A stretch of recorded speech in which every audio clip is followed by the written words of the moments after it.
Eleanor Whitmore pressed the letter flat against her chest with both hands, the way a woman holds something that is already dead. 7 days on a train, 6 months of promises, and a station worker who would not look her in the eye. "Miss Whitmore," he said, "Thomas Caldwell married another woman 3 weeks ago." Her suitcase hit the boards and did not stop her. If a story about a woman with nothing left but her own 2 hands means something to you, subscribe and stay to the end. And tell me in the comments what city you're watching from. I'd love to see how far this story has traveled. Eleanor Whitmore did not pick the suitcase back up. She stood there with the letter still against her chest, and her hands did not shake, and that frightened her more than shaking would have. A woman ought to shake. A woman ought to weep. Instead, she felt something inside her go quiet, the way a house goes quiet after everybody has left it. "Say it again," she said. The station worker rubbed the back of his neck. He was an old man with a bad shoulder and 40 years of telling people things they didn't want to hear, and he had never gotten one bit better at it. "Ma'am." "Say it again, please." "Thomas Caldwell sold out and married the Harlow girl 3 weeks back. There was a supper and everything." He looked at the boards between them. "Half this town was there." "Half this town," Eleanor repeated. "Yes'm. And nobody wrote to me. Weren't nobody's business to." Eleanor turned her head slowly and looked down the length of the platform, and there were 4 people standing on it, and every single one of them was watching her, and every single one of them had known. That was the part that went into her like a nail. Not that he'd left her. Men left. Her own father had left, and her mother's second husband had left, and Eleanor had spent 19 years of her life learning how to keep a house running after a man walked out of it. She knew how to survive being left. But this, a whole town standing around with the truth in their mouths, watching a fool woman step off a train with her hair fixed nice. "How long," she said, "have they known I was coming?"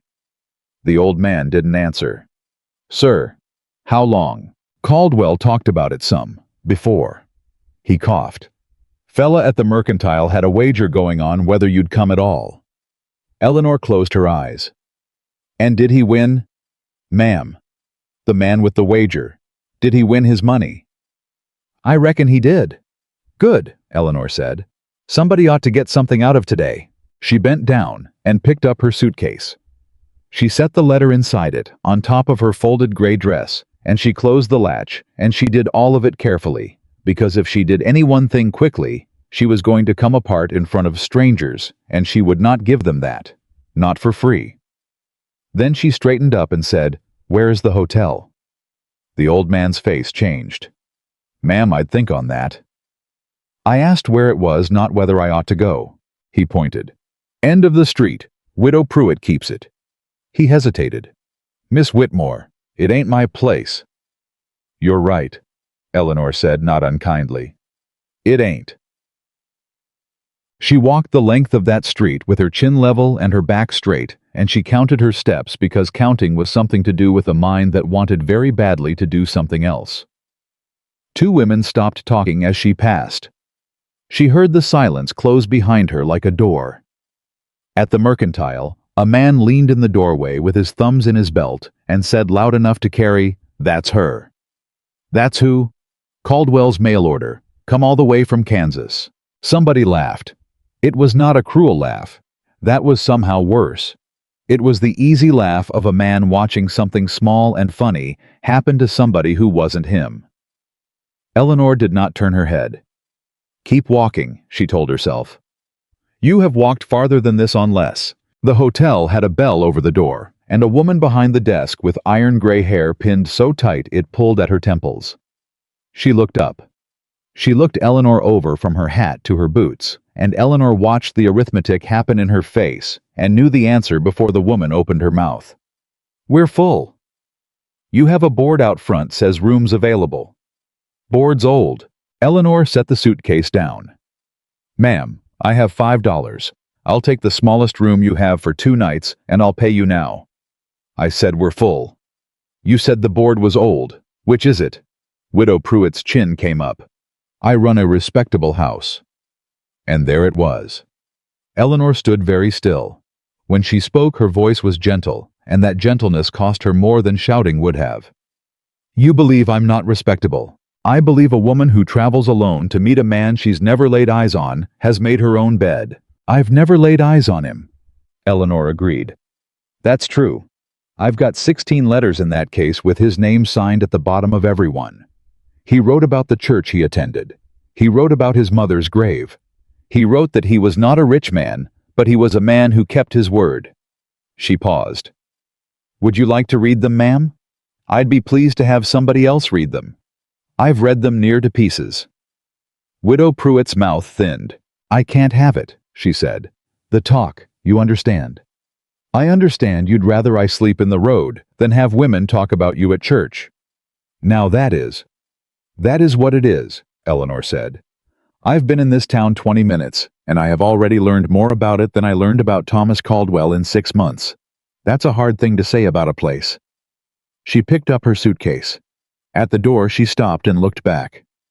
"Ma'am, did you go to the supper?" Widow Pruitt did not answer.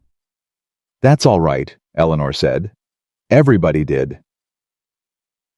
She sat down on a bench outside the depot because there was nowhere else in the world for her to sit. She opened the suitcase on her knees. She counted the money. $5.40 and a train ticket stub that was worth nothing, and a tin comb and 2 dresses and a Bible with her mother's name in the front and 16 letters. $5.40. The train that had brought her would not come back through until Thursday. A ticket back to Kansas was $11, and she did not have $11, and she did not have anyone in Kansas to go back to, and both of those facts sat down on the bench beside her. You were 31 years old, and you believed a man, she thought. That's the whole crime. That's the entire foolishness of it. She thought about her sister's house, and her sister's husband, who did not like her, and the little room off the kitchen where she had slept for 4 years, cooking for a family that was not hers, and rocking babies that were not hers. She thought, "At least there they knew my name." And her eyes stung, and she pressed the heel of her hand hard against them once and made it stop. That was when the boots came up the boards behind her. "Well," a man said, "ain't you a sight?" Eleanor closed the suitcase. He was young and clean, and wore a badge that had not been polished lately, and he had the walk of a man who had never in his life been told no by anybody who mattered. "Deputy Ross Harlow," he said, and tipped his hat about half as far as a hat ought to go. "You'd be the Kansas woman." "I'd be Miss Whitmore." "Sure." He hooked a thumb in his belt. "Here's the trouble, ma'am. We got an ordinance in this town about vagrancy. Person with no lodging and no means sitting on public property after dark. That's a matter for the county." Eleanor looked up at him. "I've been here an hour." "Ordinance don't count hours." "I have money." "How much?" "That's my business." "It's the county's business," he said, "if it's under $10. Eleanor felt it then, the thing she had been holding down all afternoon, coming up hot through her chest. She held it. She held it the way you hold a horse that wants to run. "Deputy," she said. "Harlow, is that right?" "That's right." "The woman Thomas Caldwell married, what was her name before?" The deputy's smile stayed exactly where it was, but something behind it moved. "That'd be my sister." "Ah," Eleanor said. "Meaning nothing." "Meaning nothing at all," Eleanor agreed. "Except that you'd be the man come to run me out of town before I can open my mouth in it." "Ma'am, I'd advise you to watch how you talk to Deputy." The voice came from behind them both. It was not loud. It did not have to be. Eleanor turned. The man standing there was big through the shoulders, in the way that comes from work, and not from anything else. Dark hair, too long beard, gone rough dust on him to the knee. He had a hat in his hand, which she noticed because the deputy had never taken his off. "Blackwood Ross Harlow," said, and the word came out flat. "Ross. This ain't your business." "No," the big man agreed. "It ain't." He turned to Eleanor, and he did the thing then that she would remember for the rest of her life. He inclined his head to her, the way a man does to a woman in a church house, and he said, "Ma'am, don't sit alone, miss. Not on this street. Not tonight." Eleanor's hands tightened on the suitcase. I'm all right where I am." "No, ma'am," he said. "You ain't. But I'd not argue it with you in front of company." "Blackwood," the deputy said, "I got an ordinance to enforce." "You got an ordinance you ain't enforced one time in 4 years," the big man said. "Tom Sykes sleeps behind the livery every Saturday of his life, and you step over him to get to church. Sykes ain't what?" The deputy's jaw worked. "Say it," the big man said, still quiet. "Go on and say what Sykes ain't." "He's a man," Ross Harlow snapped. "He ain't standing in the middle of the street embarrassing decent people." There was a silence. Eleanor stood up. She was not a tall woman, and she knew it, and she stood up anyway. "Deputy Harlow," she said, "I want to be certain I understand.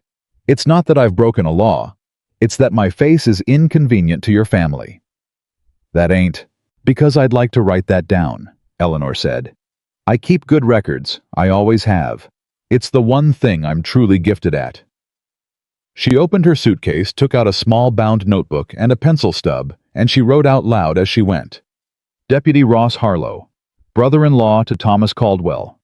Ordered a woman off a public bench 1 hour after her arrival, no charge filed."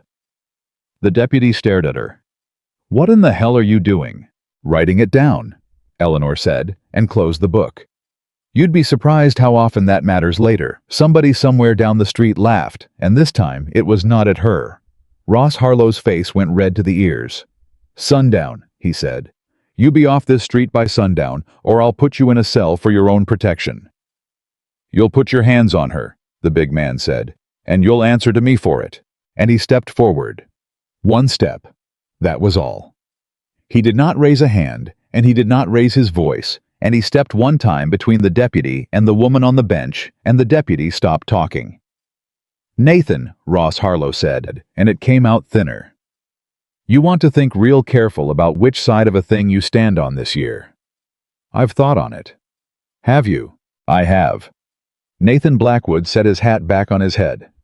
"Sundown's in 2 hours. She'll be gone off this street inside of 1. You've got no cause to come back." The deputy looked at Eleanor for a long moment. "You'd have done better," he said, "to stay on the train." "I've been told that," Eleanor said, "by a man who watched me get off it and didn't say a word." He went. She sat back down because her legs had decided the matter for her. Nathan Blackwood did not sit.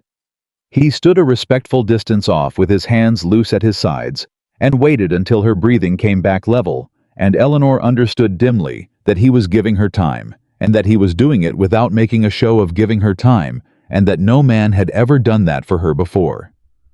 "I don't need charity," she said. "Didn't offer any." "You were about to." "No, ma'am." He looked out toward the mountains. "I was about to offer you a job." Eleanor laughed. It came out of her wrong, cracked in the middle, and she put her hand over her mouth. "Forgive me." "Nothing to forgive. It's only that I've had a great deal of news today." "I'd imagine so." She lowered her hand. "What kind of job?" "Cookhouse and books." "Books. Ledgers." He said the word like it tasted bad. "Accounts. Tallies.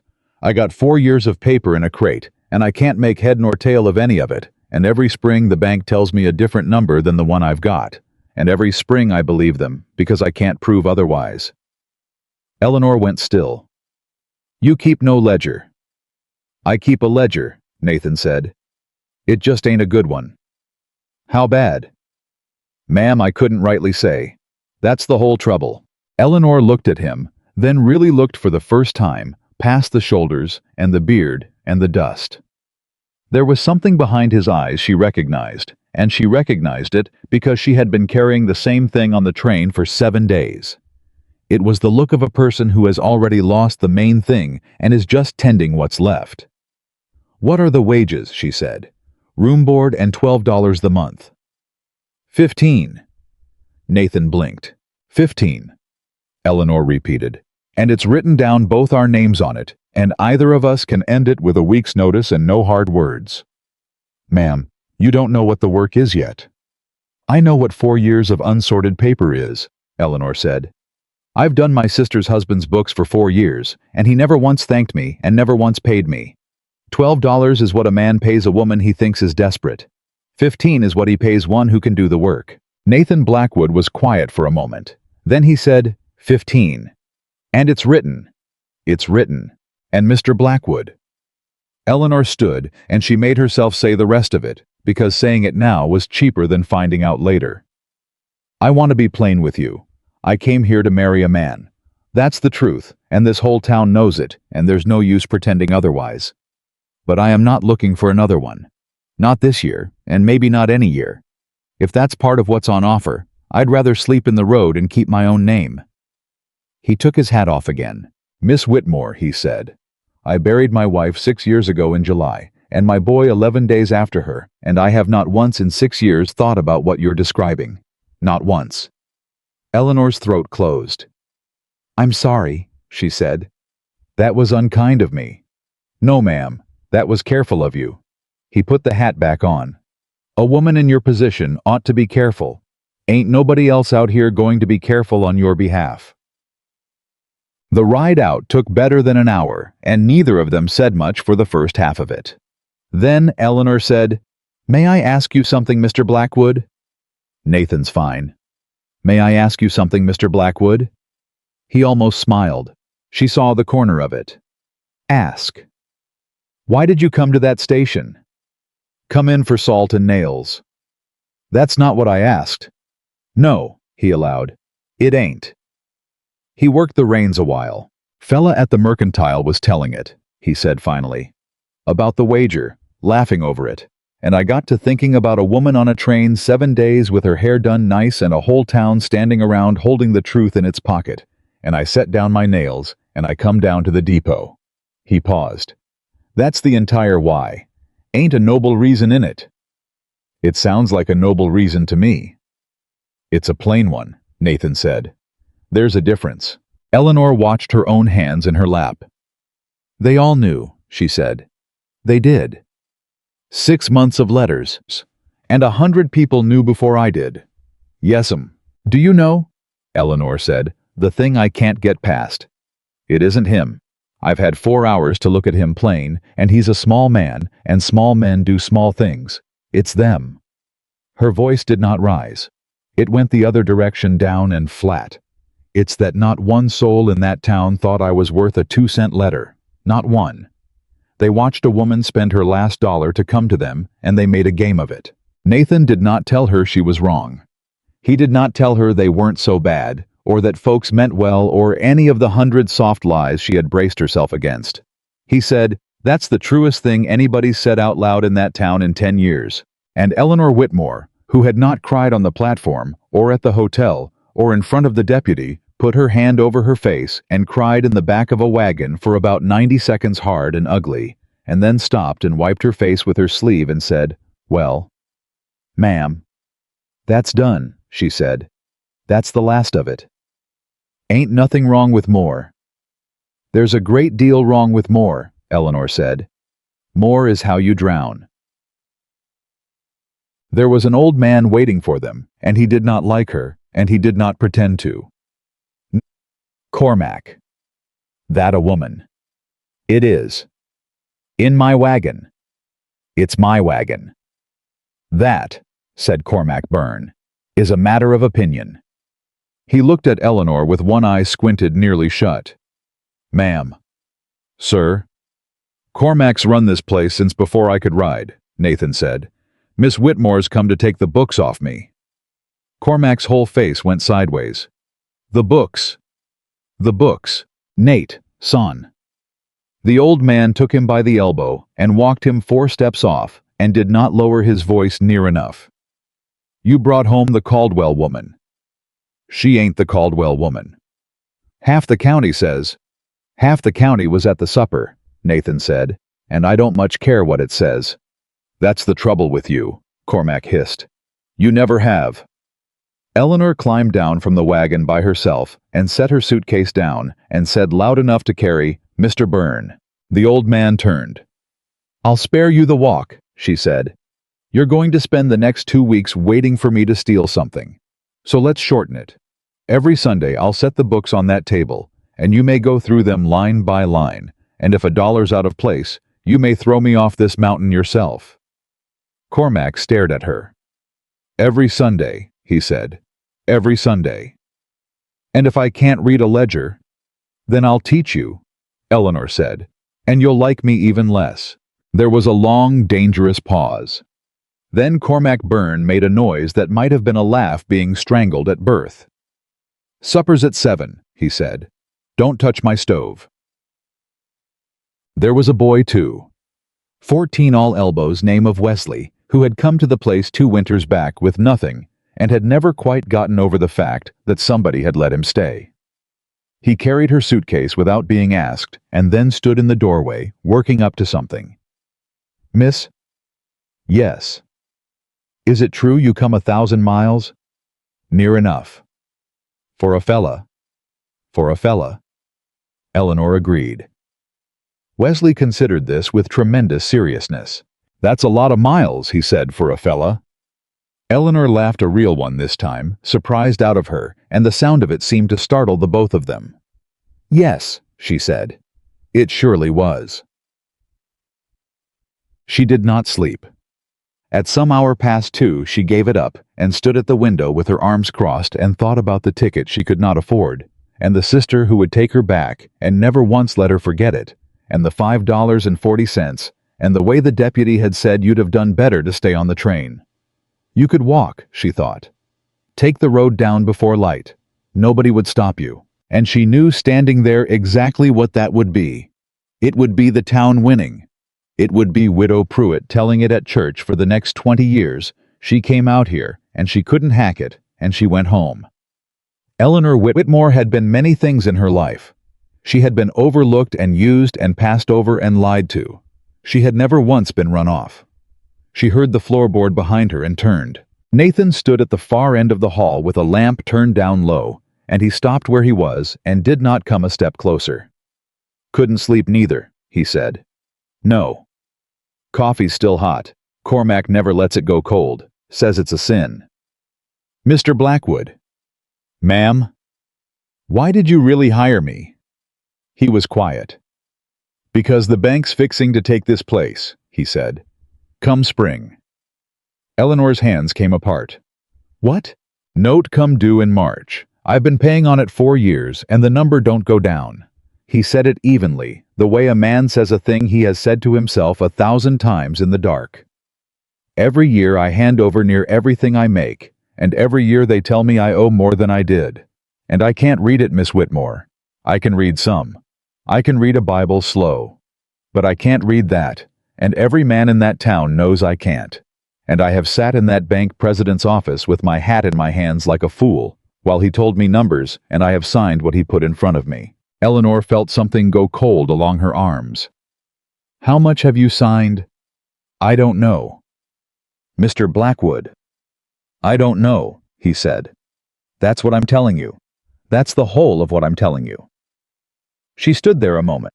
Then she said, "Where is the crate?" "Ma'am, it's the middle of the night." "Where is the crate, Mr. Blackwood?" It took her until the gray of morning. She sorted it into piles on the floor because there was not table enough receipts.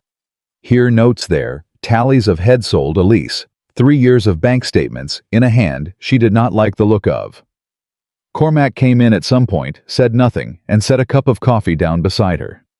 She drank it without looking up.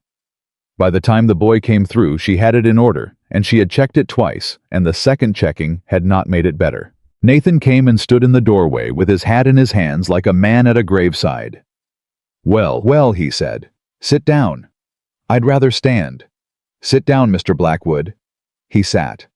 Eleanor put her finger on the first pile. "You have not been paying down a loan," she said. "You have been paying interest on a loan that was refinanced 3 times without your understanding, and each time the fees were added to the principal, and each time you signed. Your original note was $1,100. You now owe $2,490. Nathan did not move. "That ain't possible." "It's not only possible," Eleanor said. "It's ordinary. It's the most ordinary swindle there is. It's how they take land from men who work with their hands." She moved her finger. "Second thing. 3 years back you signed a water lease you likely thought was a neighbor's courtesy. It isn't. It gives a third-party right of access to the creek above your east pasture, and it renews on its own unless you object in writing 60 days prior. You have never objected. You didn't know you could. Cormac, Nathan said hoarsely. Cormac, get in here. The old man came in. Third thing, Eleanor said, and her voice changed. Nathan looked up. Miss Whitmore. She was holding one page. She had gone very white. Miss Whitmore. The note, Eleanor said, was sold. Sold. Banks sell paper. It happens. Your note is no longer held by the bank in town. She wet her lips. It was purchased 4 months ago by a private party. Which means come March, you don't answer to the bank. You answer to whoever bought it. And they can call it all of it at once, and take the land in place of payment. Cormac swore. Who? Nathan said. Who bought it? Eleanor did not answer. Miss Whitmore. Who bought my note? She turned the page around and set it on the table facing him, and she put her finger under the line, and her hand was steady, and her voice was not. Harlow Land and Cattle Company, she said. Signed by the agent of record. Nathan stared at the signature. I can't. He stopped. His jaw went tight. Read it to me. Eleanor read it. Thomas J. Caldwell.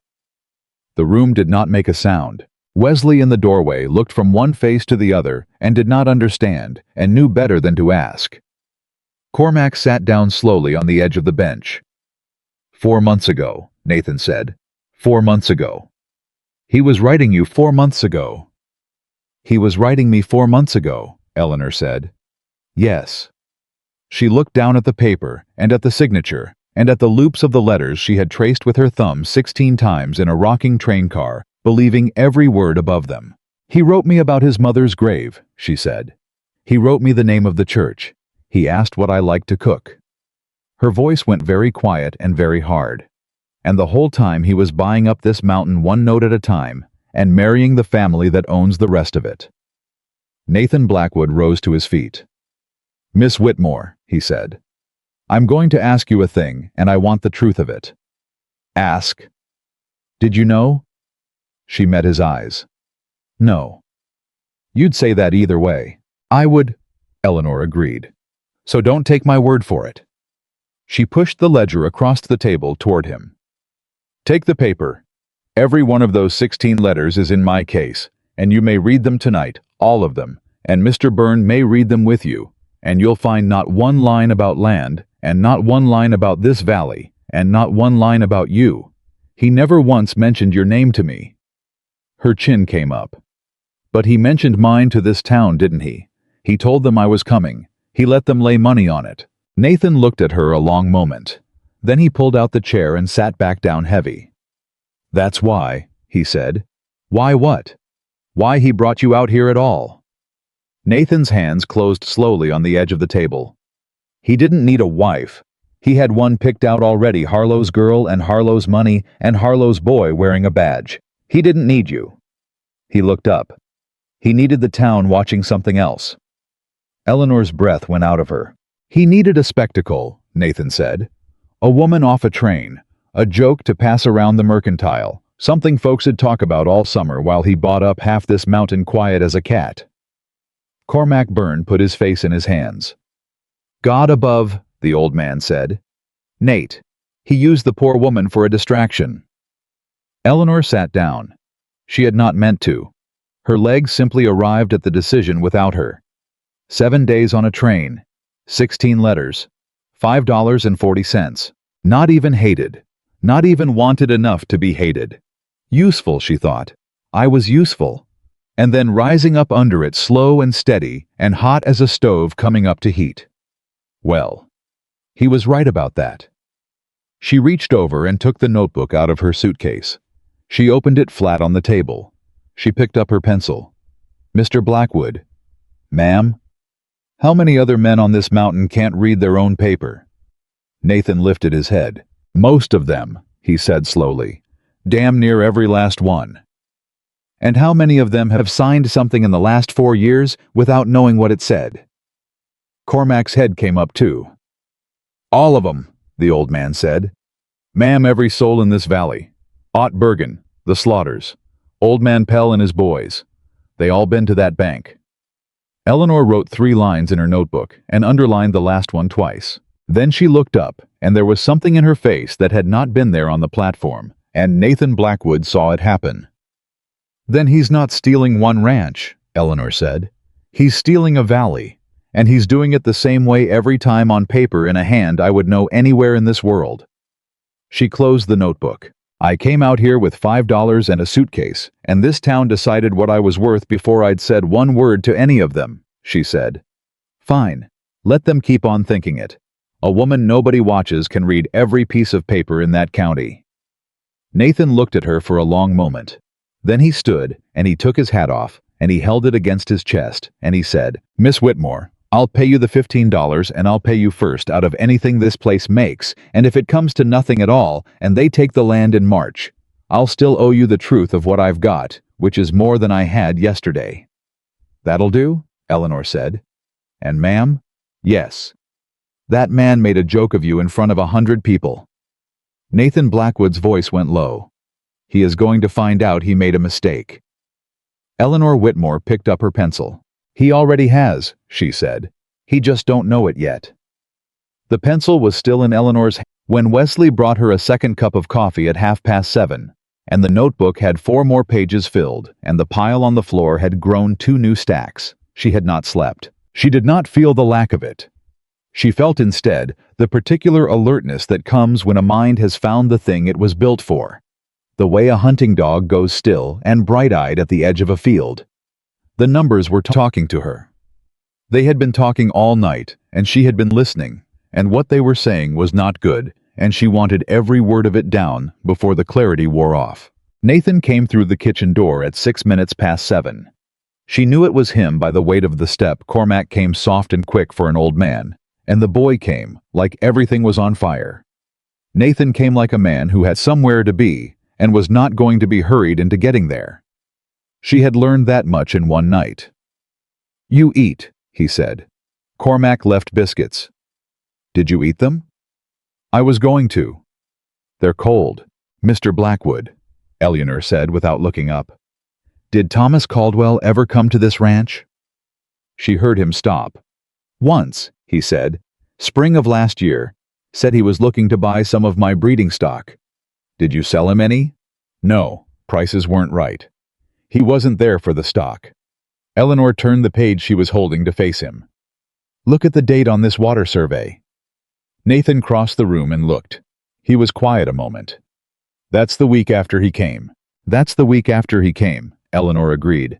Somebody walked your eastern creek and measured it. The survey is in your own file, Mr. Blackwood. Somebody left it there knowing you'd never read it. It estimates 300 acres on the far side of that creek as highly suitable for rail depot development, and it has a land office stamp on it, which means it was filed officially, which means it is public record, which means Thomas Caldwell already knows exactly what your land is worth, and you do not. Nathan put both hands on the edge of the table and looked at the paper. Rail depot, he said. The Wyoming Central is pushing a line north.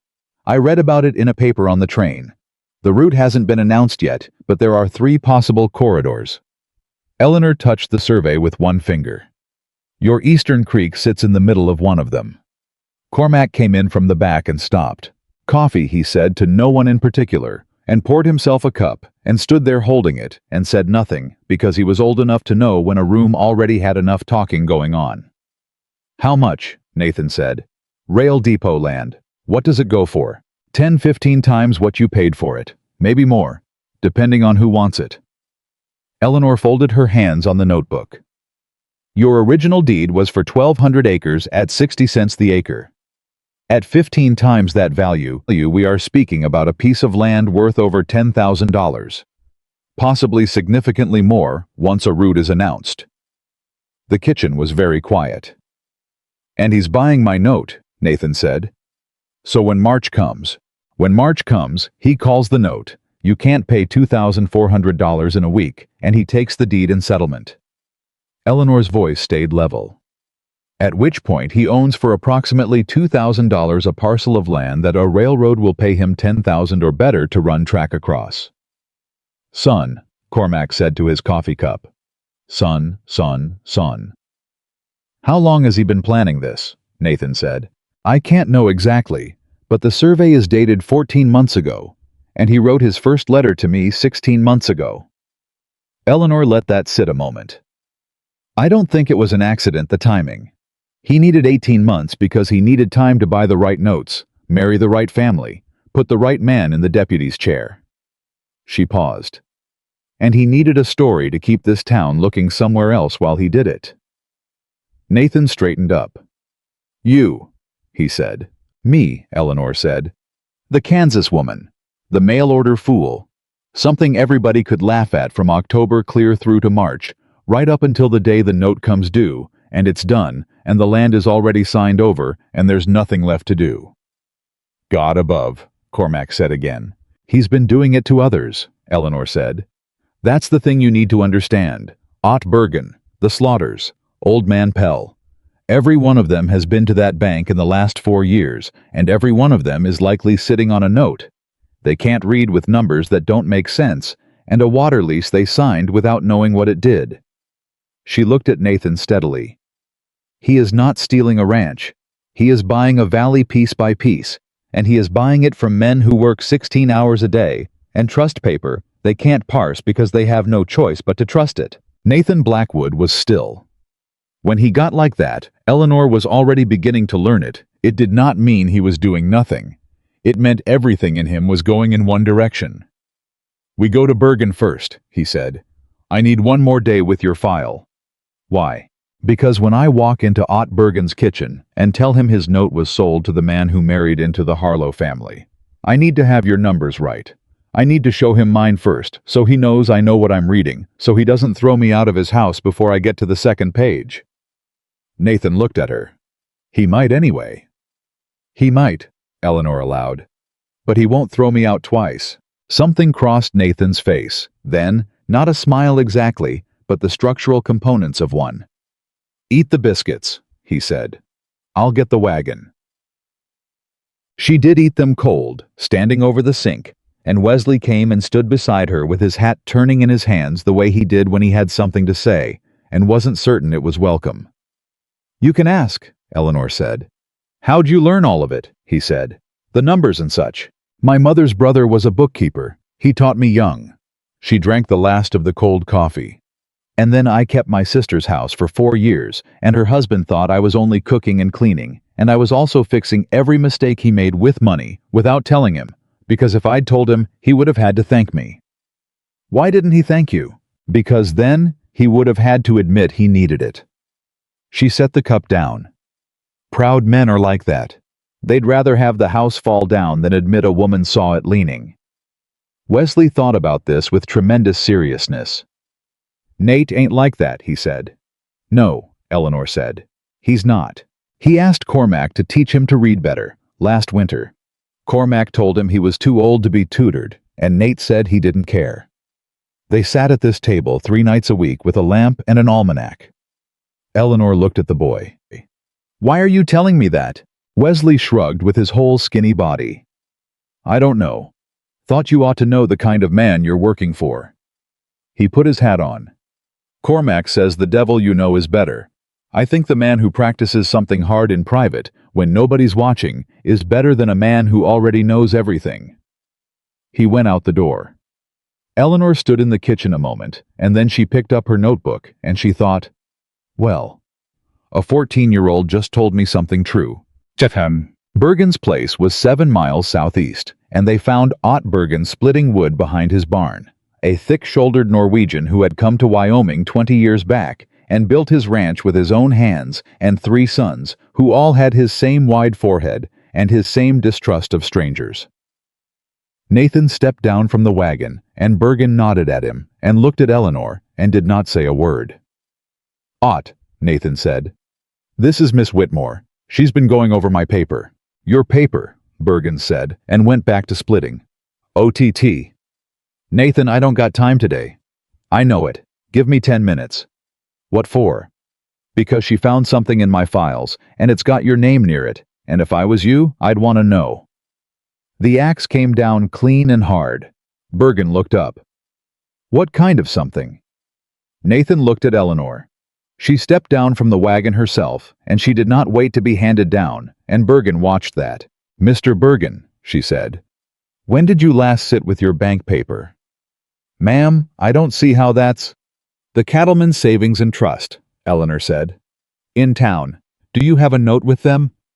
The three sons had materialized from somewhere, the barn behind the fence, one from a field.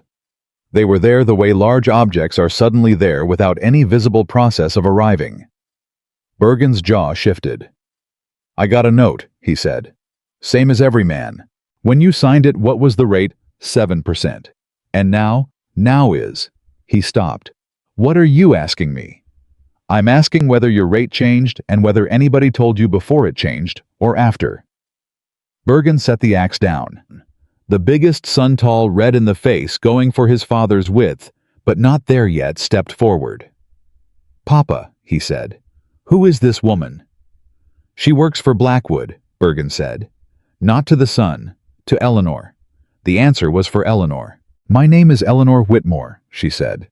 I came to this territory 6 days ago to marry a man who'd already married somebody else, and I ended up on Mr. Blackwood's mountain with a crate of paper that told me things that man didn't want told.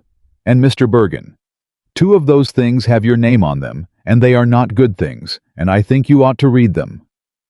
Complete silence. Even the sons were still. Bergen picked up the axe and walked over to the fence and hung it on a peg, as deliberate as a man setting down a loaded rifle. Come inside, he said. His wife was small and quick, and put coffee on before Eleanor had her notebook open, which was the most useful thing that happened in the first 5 minutes, because what came after was not easy. The rate change had happened 18 months ago. Bergen had signed a modification letter, a single page, written dense, that increased his rate from 7% to 9.5%. Reset the term clock back to the beginning and added a clause, allowing the note holder to call the full balance due if the property fell below a certain assessed value. The assessed value threshold had been set very carefully just above what the county office would give Bergen's land on a bad year, which meant Thomas Caldwell, or the Harlow Land and Cattle Company, could call that note almost any time they chose. Bergen's wife said something sharp and short in Norwegian. Bergen held the paper and did not put it down. I signed this, he said. You did, Eleanor said. It was your signature. The man at the bank said it was. He said it was a standard renewal. It was not a standard renewal. I couldn't. Bergen's jaw worked. I can read enough. But the law language, it was designed to read like a standard renewal, Eleanor said, and kept every softness she had in her voice for it. That's the whole point, Mr. Bergen. It's meant to look ordinary. This is a man who does this for a living. He has done it before. He knows exactly which words to put where so that a working man who reads well enough for everyday life will still miss the clause that matters. Bergen set the paper down flat and pressed his palm on it. Who? He said. The note was sold, Eleanor said. Same as Mr. Blackwood's. Who bought it? Eleanor told him. Bergen's wife set down her cup very carefully, the way women do when they're deciding not to throw it. Caldwell, Bergen said. The Harlow Company. But Caldwell is the agent of record. Bergen looked at Nathan. You knew, he said. Found out this morning, Nathan said. Same as you. How many others? That's what we're going to find out, Eleanor said. If you'll let me look at your file. Bergen was quiet a long time.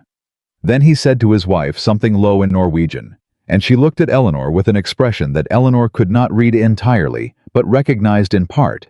It was the look of a woman taking the measure of another woman deciding something.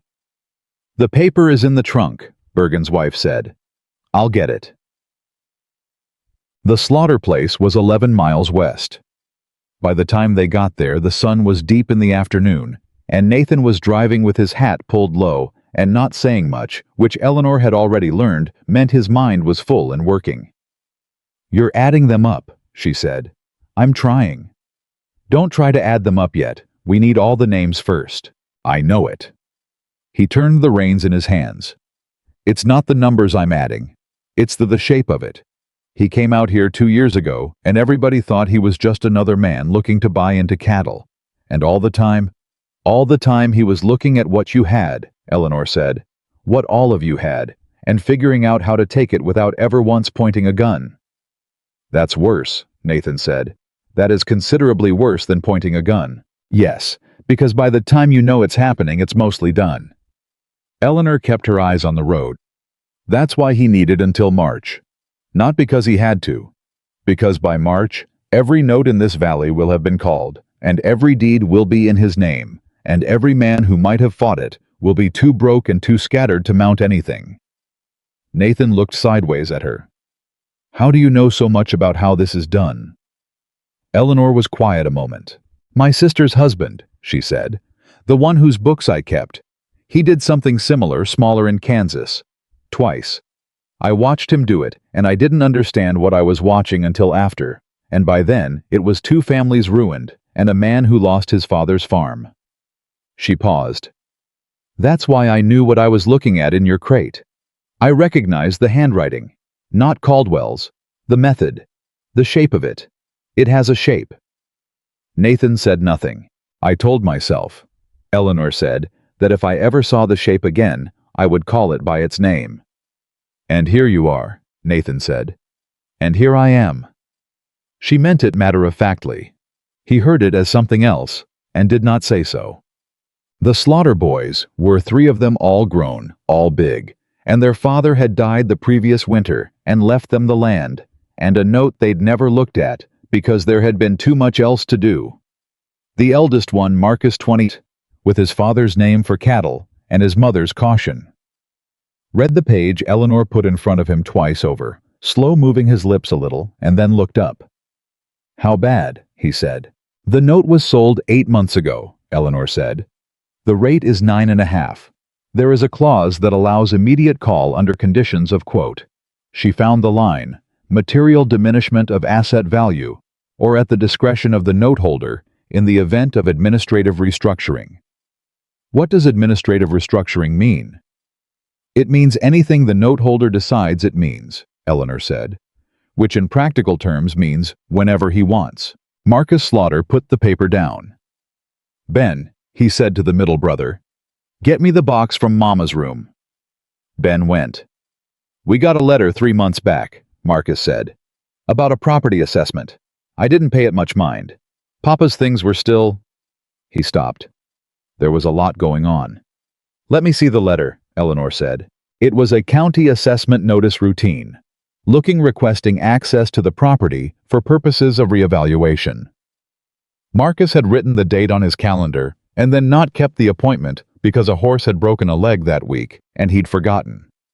The notice said that if no representative of the property was present for the assessment, the county agent would proceed on the basis of comparable properties. Eleanor stared at it. What? Nathan said, reading her face. If the assessment came back low. She held the paper up. Marcus, did anyone come out here to assess? Did a county man come? I told you we weren't home. Did anyone come? He frowned. My mother thought she saw a man ride by the east fence that week, but there's a road there, so... A man who rides along the fence line of a property he is assessing as low as possible is not going to knock on the front door, Eleanor said. He is going to ride the fence, make his notes, and leave. She set the paper down. If the county reassessment came back low, Caldwell now has legal grounds to call your note anytime he wants. Your land assessed below the threshold in the modification clause. Marcus was on his feet. He can't do that. We've run 500 head on this land. It's worth what the county says it's worth, Eleanor said. That's the law. And the county assessor's records are public, and I'd like very much to see them, but I can't see them until I get to town. And to get to town, I need to know how many names are on this list because I am walking into that courthouse with all of them, or none of them. How many others? Marcus said. We don't know yet. How many others do you think? Eleanor looked at him straight. I think he's been buying notes for 2 years. I think he started with the smallest ranches and worked up. I think there may be 8 or 10 families in this valley who are all standing on the same ground you're standing on right now and don't know it yet." She paused. "But what I think doesn't matter. What's on the paper matters." Marcus Slaughter turned to his brothers, and there was a whole conversation in the turning that used no words at all. "Breakfast," he said. "Tomorrow morning, 5 o'clock. Tell Ott Bergen." "You don't have to," Eleanor began. "Ma'am." Marcus picked up his hat. "My father built this place from nothing. He broke his back on this land for 30 years, and he put my mother in a house on it that she never had to leave, and she died in it last March happy, because he kept his word." His voice was flat and certain the way the land outside was flat and certain. "I will not be the man who lost it to a banker in a suit before the ground had settled on her grave."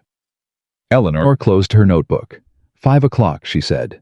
"Chete." It was full dark by the time they made it back to the mountain. Cormac had supper held and waited until they were seated and fed before he asked, because he had the sense to know that news delivered on an empty stomach always sounds worse than news delivered on a full one. Nathan told it plain. The old man listened without interrupting, which cost him something Eleanor could tell. When Nathan finished, Cormac poured himself a whiskey, just one just enough, and set the glass down. "He used her," he said. "He used the girl to cover it." "He used the girl," Nathan said. Cormac looked at Eleanor. "Miss," he said, and there was something different in it than the way he'd said it before. "I'd like to apologize to you." Eleanor shook her head. "You didn't know." "I was rude." "You were careful. There's a difference." She pushed the last of the bread toward him. "I would have been careful too." "That's generous." "It's practical," Eleanor said. "I'm going to need every person on this mountain thinking clearly in the same direction, and I don't have time for you to carry around the weight of having been rude to me." Cormac stared at her. Then he said to Nathan, "Where'd you find her?" "Train station." "We should put a sign up," the old man said, "in case any more come." Wesley had already taken himself to bed when Nathan came out to the porch later and found Eleanor there with her notebook and what was left of the lamp oil. "You need to sleep," he said. "I will." "You said that this morning." "I'll sleep when I know the whole shape of it." He leaned in the doorway and did not tell her again. "Tomorrow," Eleanor said without looking up. "After Bergen's, I need to get into the land records at the courthouse. Not the bank. The county land office. Because if I'm right about the assessments, there will be a trail, and that trail will not be in a private bank file that nobody but Caldwell can touch. It'll be in a public ledger, and a public ledger can be read by anybody." "By anybody," Eleanor confirmed. "And copied. And used." "The clerk in that office," Nathan said. "He's on good terms with the deputy." "I'd imagine so." "He might not let you in." "He has to." Eleanor finally looked up. "It's a public record. That's the whole beauty of it. The only reason this has worked for 2 years is that nobody went and looked. The paper is all right there. The whole story sitting in a county office that every citizen has a legal right to enter." She closed the notebook. "He built his scheme on public record because public record is the last place a working rancher has the time or the reading to look. But I have the time, and I can read it." Nathan was quiet. "Miss Whitmore," he said. "Eleanor," she said, and was surprised by her own mouth. She had not offered that to anyone in a long time. He let it rest a moment. "Eleanor," he said, "what happens when he finds out you're looking?" She had been thinking about that since Bergen's kitchen. "He finds out either way," she said. "We can be quiet about it for maybe another week before somebody talks. A week is what we have. And after a week he is going to come at this from the other side," Eleanor said. "He's going to come at me.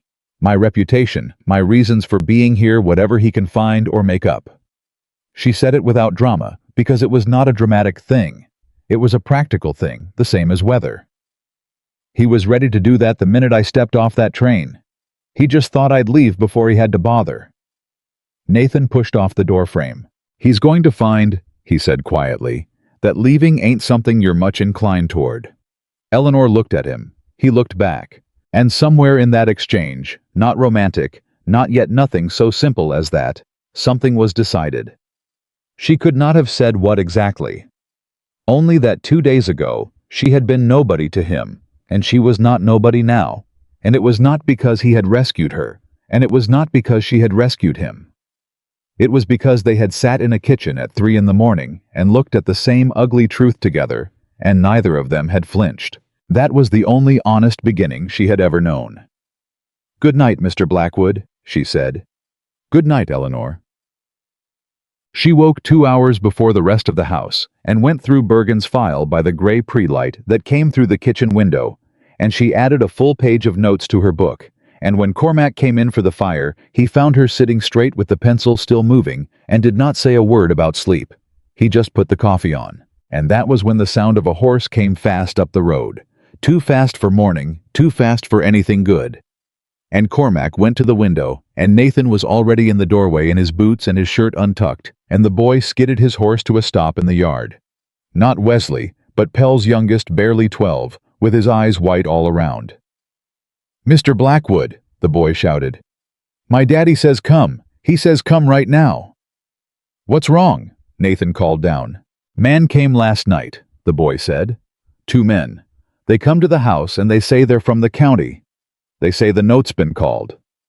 His voice cracked. "They put a paper on the door, sir. They put it on the door, and my mama's crying, and my daddy says the deadline on it is—" He pulled a breath. "The deadline on it says 30 days. Eleanor was on her feet. She crossed the kitchen in 3 strides and got to the door behind Nathan and said, "The paper on the door. Did your father keep it?" "Yes'm." "Good boy, Nathan." "I heard," Nathan said, already moving for his coat.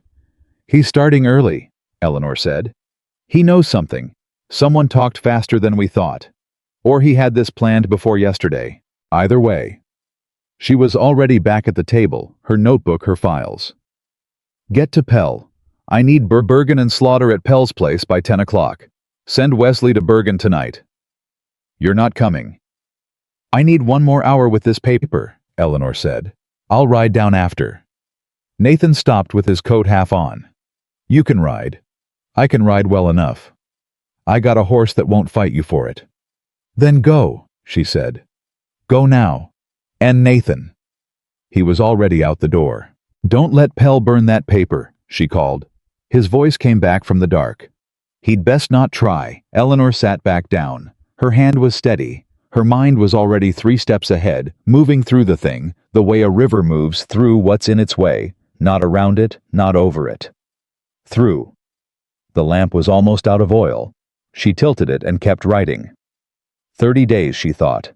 He thinks 30 days is enough to scatter us. She underlined the last line in her notes so hard, the pencil scored the page beneath.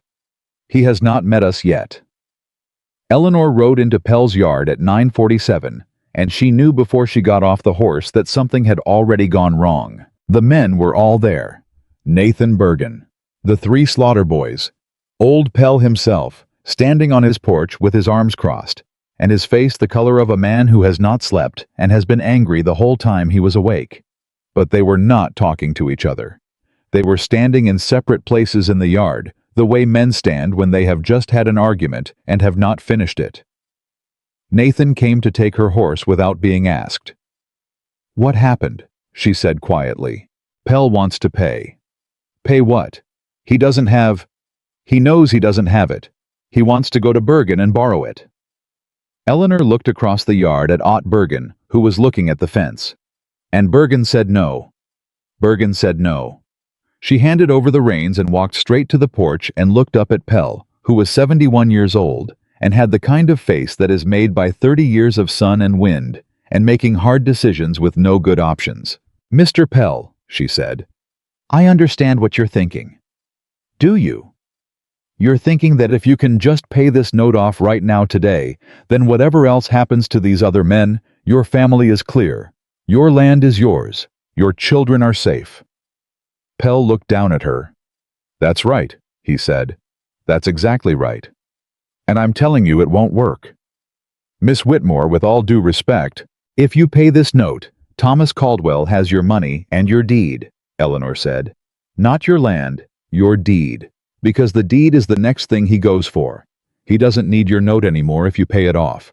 He's got the county assessor in his pocket, and the minute your land reassesses below the threshold for the adjacent parcels, which it will, because he has already begun arranging that he will file a claim disputing your title on the grounds that the land was improperly valued at purchase.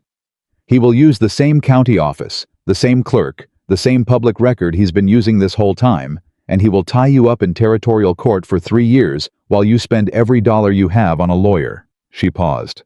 Your money and your deed. That is what paying him gets you. Pell stared at her. You don't know that, he said. Mr. Pell, I have seen this done before. Eleanor kept her voice even and her eyes on his. Not here, in Kansas.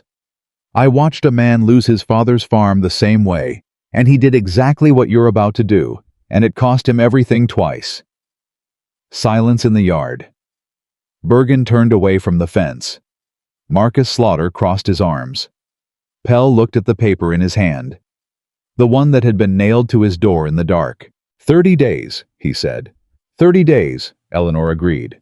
Which is exactly enough time for us to get to the county land office and pull every public record filed in this valley in the last 2 years. The assessments, the note transfers, the water surveys, all of it. And when we have them, we are going to take them to the Territorial Land Commissioner's office in Cheyenne, and we are going to show a federal officer the pattern. Pattern, Pell said. A pattern is something one bad assessment can't explain. A pattern is what you get when you line up 8 families in a row and show that every one of them received a county assessment notice in the same 6-month window. Every one of them had a note sold to the same private party, and every one of those notes now contains the same modification clause in the same legal language. Eleanor pulled her notebook from her coat. I have 3 families documented already. I need the rest. I need your paper, and I need it today. Pell was quiet a long moment. You got it wrong, he said. Earlier. What I was thinking. Sir. It weren't my children I was thinking of. His voice went rough. This place has my wife in the ground behind the house. 22 years she's been there. I built the fence around her plot myself. He stopped. I cannot have a stranger own the land my wife is buried on. That is the only thought I've got. Eleanor held very still. Then she said, Then help me make sure that doesn't happen. Pell handed her the paper from the door. She worked at Pell's kitchen table for 2 hours straight while the men talked outside, and she could hear them through the window. First, the low, careful kind of talking, then the louder kind, then the very quiet kind that meant something had been decided. Nathan came in at noon. 7 families, he said. Eleanor's pencil stopped. You found more. Pell knows 2 more that I don't. Small outfits east side. Man named Greeley and a widow named Foss who's been running her late husband's place for the last 3 years by herself. A widow, Eleanor said. Yes'm. She thought about that. She's the most vulnerable one on the list, Eleanor said. A woman with no husband running land alone. He can go after her title directly, and nobody in that courthouse is going to look twice at it. I know it. We need her paper more than anybody else's. I know that too. I've already sent Wesley.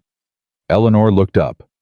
Nathan was leaning in the doorway with his arms crossed, and he had the look on his face that she was coming to recognize. Not calm exactly, but the disciplined cousin of calm. The look of a man who is afraid and has put it somewhere useful. 7 families, she said. 7. How many acres total? Between the 7. He worked it in his head. Close to 8,000 acres. At rail depot value. Nathan's jaw shifted. At rail depot value. Yeah. Eleanor set her pencil down and pressed both hands flat on the table and looked at them for a moment. He's not buying a valley, she said. He's buying a county. Eleanor, he's going to own more of this territory than the territorial government does, she said. He gets these 8,000 acres plus the railroad contract, and there is not a judge or a marshal or a commissioner in Wyoming who will cross him. Not one. She picked the pencil back up. We have less than 30 days, and he already knows we're looking. We're not going to get the whole 30. How long do you think we have? until he decides the quiet approach isn't fast enough. And then what does he do? Then, Eleanor said, he stops using paper. The silence after that had weight. I need to go to town, Eleanor said. Today, not tomorrow, today. The land office closes at 5. Ross Harlow is in that town. I know it. He will not let you into that courthouse quietly. Then we don't go quietly, Eleanor said. We take Bergen. We take Marcus Slaughter. We take every man who can ride, and we walk into that courthouse together, and I walk up to the clerk's window with a list of the specific record numbers I need, and I ask for them politely. And if he says no, I ask him to show me the statute that allows him to deny a citizen access to public record. And I write down his answer, and I write down his name, and I ask him whether he would like to make that answer in front of 8 men or before a territorial judge. Nathan was quiet. Then, you know the specific record numbers. I know the filing system, Eleanor said. I looked it up in the county registry at Bergen's. They use Halcombe notation. It's not complicated. I can pull every document I need in under an hour if the clerk doesn't fight me. And if he does, then it takes 2 hours. Something in Nathan's face shifted, a slow, quiet thing, like a door opening in a house that has been shut a long time. He did not say what he was thinking. I'll get the men, he said. They rode into town, 9 of them, which was more than Eleanor had planned for, and exactly the right number. Nathan and Bergen in front. Marcus Slaughter and his brothers behind. Pell's 2 eldest.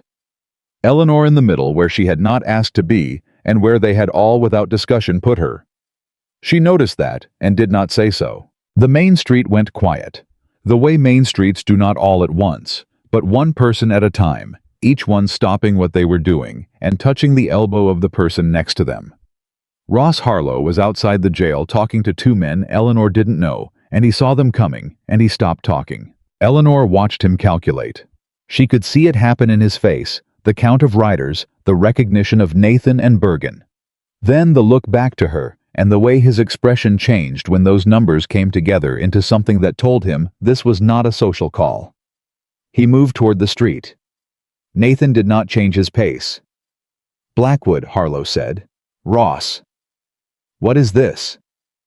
People going about their business, Nathan said. People ride into town 9 at a time for a reason. Today, the reason is the county land office, Eleanor said before Nathan could speak. She said it pleasantly. We have some public records to review, Deputy. Nothing that requires your department's involvement. Harlow looked at her the way a man looks at a fire he thought he'd put out 3 days ago. The land office closes at noon today, he said. Half day. It closes at 5, Eleanor said. I confirmed the hours this morning. They changed. When? This week. Eleanor opened her notebook. Mr. Harlow, can you give me the name of the officer who authorized the hours change and the date of that authorization? I'd like to note it here. Harlow's eyes went flat. I don't have that on me. I understand. If you get it for me in the next few minutes, I'll wait. She looked at him steadily. We'll all wait. Bergen made a sound in his chest that was not quite a laugh. Harlow looked past Eleanor to Nathan. You know what you're doing, Harlow said. It was not a question. You know who you're setting yourself against.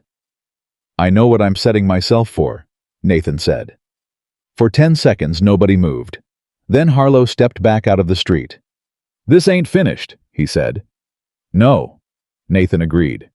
But today it started. The county clerk was a thin, sweating man named Gibbs, who went pale when 9 people walked through his door, and paler when Eleanor put her list on the counter. I need the following records under Halcombe notation, she said.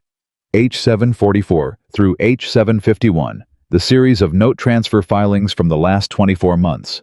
Also county assessment reports for the following parcels. She set a second page beside the first. I believe these are cross-indexed under the A series in Volume 3. Gibbs looked at the pages. He looked at the 9 people behind Eleanor. I'd need to check with the... These are public records, Eleanor said. I don't need authorization to see them. I need you to pull them. She kept her voice the same temperature it had been since she walked in. Mr. Gibbs, I know you have a relationship with people in this town that puts you in a difficult position today. I'm not asking you to do anything except your job. Your job, which is a county job, which is to provide public record access to county citizens upon request. If you'd like to take 5 minutes and check with whoever you feel you need to check with, I'll understand. But I want it noted that I made the request at— She checked the clock on the wall, 2:14 in the afternoon, and that this office is open until 5. Gibbs swallowed. 5 minutes, he said. He went through the door behind the counter. Eleanor turned back to the room. Bergen was looking at the shelves of ledgers with an expression she could not read. Marcus Slaughter was standing with his hat in his hands. Pell had his eyes closed. He's going to come back and say he can't find them, Marcus said quietly. If he says he can't find them, Eleanor said just as quietly, then the record has been tampered with, and a record that has been tampered with tells us as much as a record that hasn't. Pell opened his eyes. Nathan, standing at the back, looked at her. She looked back at him for exactly 1 second. Gibbs came back alone, which meant whoever he had gone to consult had decided that 9 witnesses were too many to fight in a public office in broad daylight. Howe was carrying 4 leather-bound ledgers and a stack of folded papers. H7 series, he said. Assessment reports will take me another 10 minutes. Thank you, Eleanor said. She took the first ledger and opened it on the counter and started reading. It took her 11 minutes. She did not need the full 20 she had budgeted. It was all there. Every thread of it laid out in county handwriting, filed and stamped and official. The most damning thing Thomas Caldwell had ever done, and the one place he had never thought to hide it, because he had counted on nobody in this valley being able to read it. Nathan, she said. He came forward. She put her finger under the first line. Read this name. He read it slowly out loud. Harlow Land and Cattle Company, agent of record T.J. Caldwell. Now this one. Same. This one. Same. She went down the column. 7 note transfers, 7 families, all in the same hand, all within an 8-month window, all with the same modification clause language, all with the same county assessment request, filed 6 weeks prior. The pattern was so clean, it was almost beautiful in the way that terrible things sometimes are. Lord have mercy, Pell said. Eleanor straightened up. Mr. Gibbs, she said, I need certified copies of these documents, all of them. I need your official county stamp on each copy, and I need your signature as clerk of record attesting that these are true reproductions of the original filed documents. Gibbs had gone the color of old flour. Ma'am, I don't have authority to— You absolutely have that authority, Eleanor said. It is in fact one of the primary functions of your office. It's in the county charter. She looked at him steadily. Mr. Gibbs, whatever you think you owe these men Harlow Caldwell, whoever it is that makes you nervous right now, I want you to think about what a federal land commissioner is going to say when he asks this office for documents that should be in the public record and finds that they were withheld. She paused. Because we are going to Cheyenne, that is a certainty. The only question left is whether you are the clerk who did his job or the one who didn't. The room was so quiet, Eleanor could hear the clock on the wall. Gibbs looked at the ledger. He looked at the 9 people. He looked at Eleanor. I'll need an hour, he said. We'll be right here, she said. They were outside waiting for the copies when Thomas Caldwell rode into town.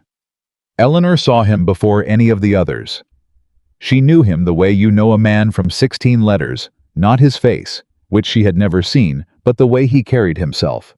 Easy, assured.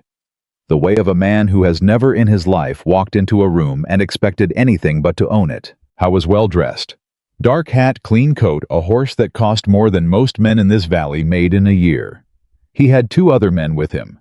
Not ranch hands, the kind of men who ride with lawyers and land agents, smooth-faced and careful.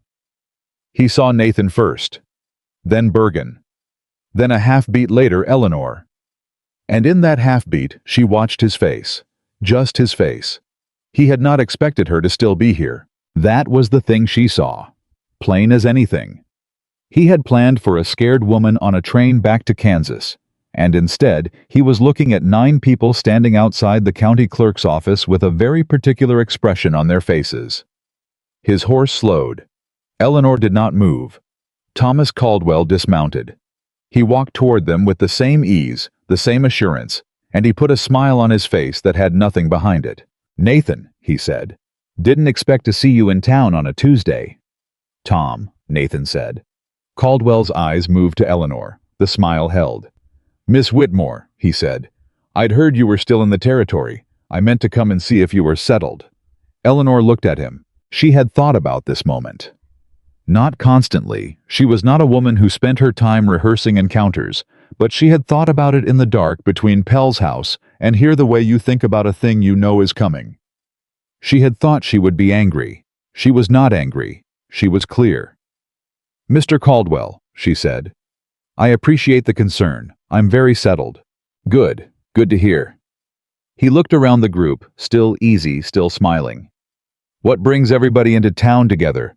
You boys organizing a trade or—" "We were reviewing public records," Eleanor said. He looked back at her. "Is that right?" "The H7 series primarily. Note transfer filings. And the county assessment reports for these men's properties." She held his gaze. "It's interesting reading. Very organized. Whoever filed it all was very thorough." The smile did not leave his face, but something underneath it did. "Well," he said, "I wouldn't know much about the filing process." "No," Eleanor agreed. "I didn't imagine you would. That's what agents of record are for." One of the smooth-faced men behind Caldwell moved, and Nathan moved at exactly the same moment, not toward the man, just forward one step, the same way he had moved on the station platform in front of the deputy. One step. That was all it ever took with him. The smooth-faced man stopped. Caldwell put a hand up. "No need for any of that," he said. "We're all neighbors here." "Are we?" Bergen said. It was the first time he had spoken, and he said it the way a stone drops into still water. Caldwell looked at him. "OT? Come on now. You and I have always—" "You bought my note," Bergen said. "You bought it without telling me, and you put language in it. I did not agree to, and you sent a man to assess my land low on a week you knew I was not home." Caldwell's mouth opened. "Now that is a serious, Mr. Caldwell." Eleanor stepped forward one step, not towards him, just visible, just present. "I want you to know something. Everything in that land office, every document, every transfer record, every assessment notice, every modification filing has already been copied, and those copies have been signed and stamped by the county clerk, and they are going to Cheyenne with us by the end of this week." The street had collected people without anyone announcing it.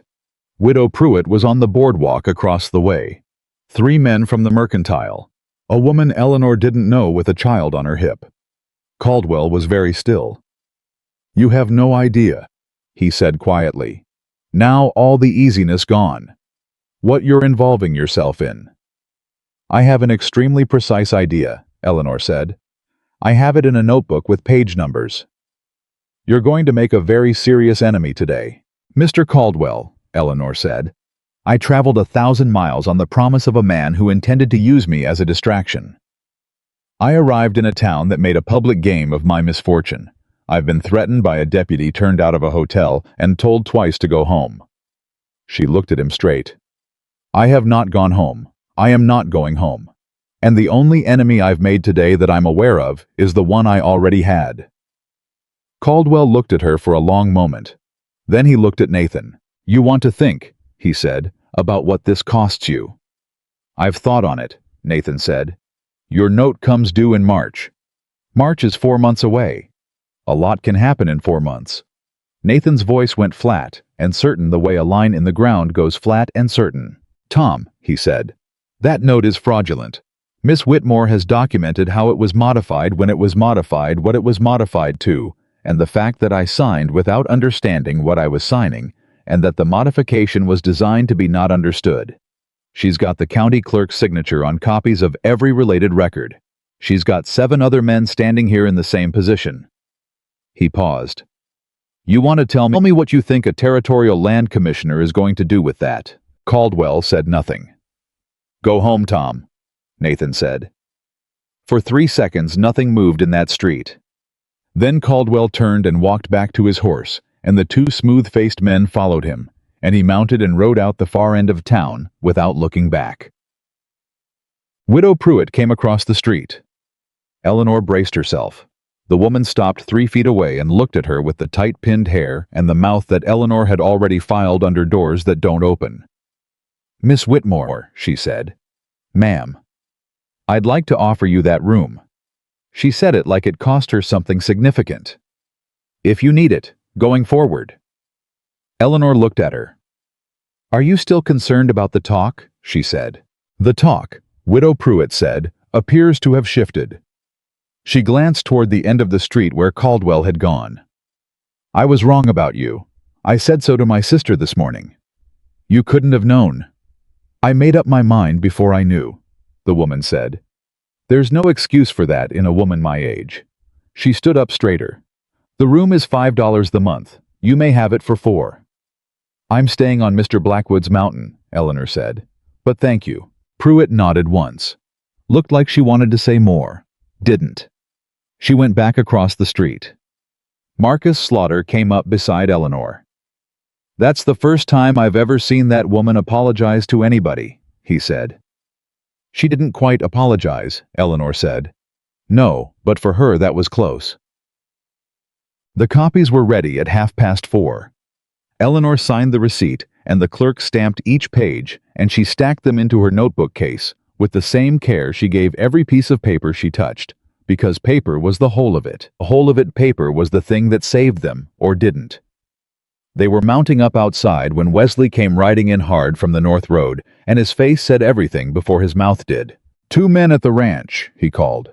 "Come an hour after we left. They weren't county men, Nathan. They weren't wearing badges." Nathan's hands tightened on the reins. "What did they do?" "They went through the barn," Wesley said. "Cormac ran them off with a rifle, but—" The boy stopped. "They took the ledgers, Nathan. The ones from the crate. The originals." The whole group went very quiet. Eleanor's hand went to her notebook case. Every original document Nathan owned was in that crate. 3 years of paper. The only thing she had been working from. Bergen said something low and angry. Marcus Slaughter said, "He sent them while we were here." "He knew we'd all be here," Nathan said. His jaw was hard. "He let us come to town. He let us think we had him." "He didn't know about the copies," Eleanor said. Nathan looked at her. "The county copies," she said. "He knew about the originals. He knew I'd been working from them. He took them to gut the case, take away our ability to produce our own documents." She held up the notebook case. "But the county records showed the same pattern. Every note transfer, every assessment. His name on every one. That's in my hand right now, signed by Gibbs." She looked around the group. "He took the originals to slow us down. He doesn't know he didn't." "He's going to figure it out," Bergen said. "Yes," Eleanor agreed. "Which means we have less time than we thought." "How much less?" Pell said. "He'll know by morning what we have and what we don't," Eleanor said. "Which means we need to be on the road to Cheyenne before morning." The silence was a different kind than before. Not the silence of fear. The silence of men looking at each other and making a decision. Nathan turned to Bergen first. Bergen nodded. Nathan turned to Marcus. "We'll be at your place at 4, Marcus said. Nathan looked at Pell, who was the oldest of them, and had ridden the hardest today, and had his wife in the ground, and 30 days on a piece of paper nailed to his door. Pell said, "I'll saddle my own horse." Nathan turned to Eleanor. "Cheyenne is 3 days, he said. "I know it. It's a hard road." "Mr. Blackwood," she said, "I came 1,000 miles on a train to a man who didn't want me. I believe I can manage 3 days on a horse to a man who's required by law to listen." Nathan looked at her for a moment. "I reckon you can," he said. They rode out together, all 9 of them, back up the mountain road in the last light of the afternoon, and nobody talked much, and it was not the silence of defeat, and it was not the silence of victory. It was the silence of people who have started something that can't be stopped now, which is a different kind of silence altogether. And Eleanor had never felt it before in her life, and it settled around her shoulders like something she had been cold without for a very long time. The notebook was in her coat. The copies were in the notebook. And somewhere behind them, Thomas Caldwell was finding out what she had in her hand and coming to understand something he had not understood when he bought 16 letters worth of a woman's hope and spent it like a poker chip. She was not what he had counted her. She had never been what he had counted her.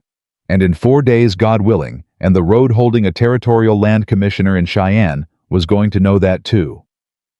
They left at 4 in the morning. Cormac stood in the yard and did not say goodbye, which was how Eleanor knew it cost him something. He handed Nathan a saddlebag without a word, and Nathan took it without a word, and that was the whole of it between them. Two men who had lived beside each other long enough that the important things had stopped needing language. Wesley stood at the fence. Eleanor stopped her horse beside him. "You know what to do," she said. "Watch the road. Don't let anybody in the barn. Keep the copy you've got somewhere Cormac can't find it so he won't argue about keeping it safe." "Good boy." "Miss Eleanor." Wesley twisted his hat. "You think this works?" She looked at him straight the way she wished someone had looked at her at 14. "I think we have the truth on paper with a county stamp on it," she said. "That's more than most people walk into a fight with." "But do you think it works?" She picked up her reins. "I think Thomas Caldwell has never once in his life had someone read his own paperwork back to him in front of a federal officer," she said. "And I think that's going to matter." She rode to catch up with Nathan, and Wesley stood at the fence, watching until they were gone, and Cormac put a hand on the boy's shoulder and said nothing, because there was nothing to say that the road hadn't already said. 3 days is a long time to ride and a short time to think, and Eleanor did both. The first day, she was mostly quiet, running through the documents in her mind, the way she had run through them on paper, the sequence, the dates, the language of the modification clauses, the assessment notices, the filing numbers. She needed it all at the front of her mind, because she did not know what form the hearing would take or how much time they would have, and the worst thing that could happen was to stand in front of a commissioner and lose the thread. Nathan rode beside her and did not try to fill the silence, which she was grateful for. Bergen rode on her other side most of the first day, and he was a man who processed things by talking, so he talked about his land, his sons, his wife's kitchen garden, the year the creek flooded and they lost 60 head and rebuilt anyway. Eleanor listened. She understood that this was how he was managing what was in front of him, and so she listened the way she would listen to a ledger for the thing underneath the numbers. What was underneath was 20 years of a man's life. That was what Caldwell was buying. Not acres, not creek water. 20 years of somebody's life, and the 20 years before that of somebody's father, and the 20 before that, going all the way back to the first man who broke the first ground. That was what the paper said underneath the columns. She wrote that down on the second night, and then crossed it out, and then wrote it again because she was going to say it. She was going to find a way to say it in that commissioner's office, if she had to say it in the last 10 seconds before they threw her out. The second night they camped, and Bergen and the Slaughter boys took turns at watch, and Nathan sat up by the low fire after the others were down, and Eleanor sat across from him with her notebook. "You should sleep," he said. "Pot and kettle," she said. He almost smiled. "Tell me something," he said. "Not about the case." She looked up. "Tell me about Kansas," he said. "Before all of this. What you were doing before he wrote the first letter." She was quiet a moment. "I was keeping my sister's house," she said. "And before that, I was keeping my mother's house. And before that, I was keeping my father's house until he left it." She turned the pencil in her fingers. "I have been keeping houses my whole life, Mr. Blackwood. Other people's houses. I am very good at it. I know how to make $4 feed 6 people, and how to keep a fire going on wet wood, and how to make a room feel like something more than 4 walls. I know all of that." She paused. "And for 6 months, a man wrote me letters and said he had a house that needed keeping, and I thought—" She stopped. "What did you think?" Nathan said. "I thought that for once it might be mine." She said it plainly, without self-pity, the way you say a plain thing. "Not a house belonging to someone I was obligated to. Something that was chosen. Something I chose, and something that chose me back." She looked at the fire. That is the whole foolish story. Nathan was quiet a moment. That's not foolish, he said. It was naive. Wanting something real for yourself isn't naive, he said. Acting on it isn't naive. The man who lied to get what he wanted is the only fool in that story. Eleanor looked at him across the fire. You are kinder than you look, she said. Don't tell Cormac, Nathan said. He has opinions about my reputation. She laughed, a real one, quiet into the dark, and it surprised them both a little. What about you? She said. Ma'am, you've been on that mountain 6 years, just you and an old man and a boy with no people. And 300 head of cattle. And 300 head of cattle, she allowed. Was that enough? Was that what you wanted? He thought about it. She noticed he always thought about things before he answered them, which was rarer than it should be. For a long time, he said, I didn't want anything. Wanting things felt like leaving a door open in winter. More trouble than it's worth. He turned his coffee cup in his hands. Then you showed up with a notebook and turned my entire kitchen into a filing office at 3 a.m, and I don't know exactly what I want now, but it's more than 300 head of cattle. Eleanor looked at him for a moment. Then she looked back at her notebook. Get some sleep, Mr. Blackwood, she said. Nathan, he said. She did not look up. Nathan, she said quietly. They reached Cheyenne on the afternoon of the 3rd day. Road dusty and stiff, and the city was bigger and louder than Eleanor had expected, and smaller and quieter than the men seemed to remember, because none of them had been in 3 years.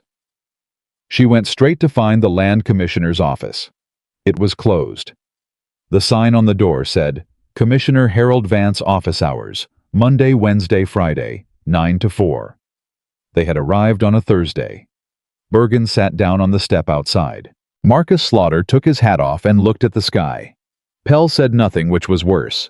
Nathan looked at Eleanor. Tomorrow, she said. 9 o'clock. We've got one night's money between 8 men, Marcus said.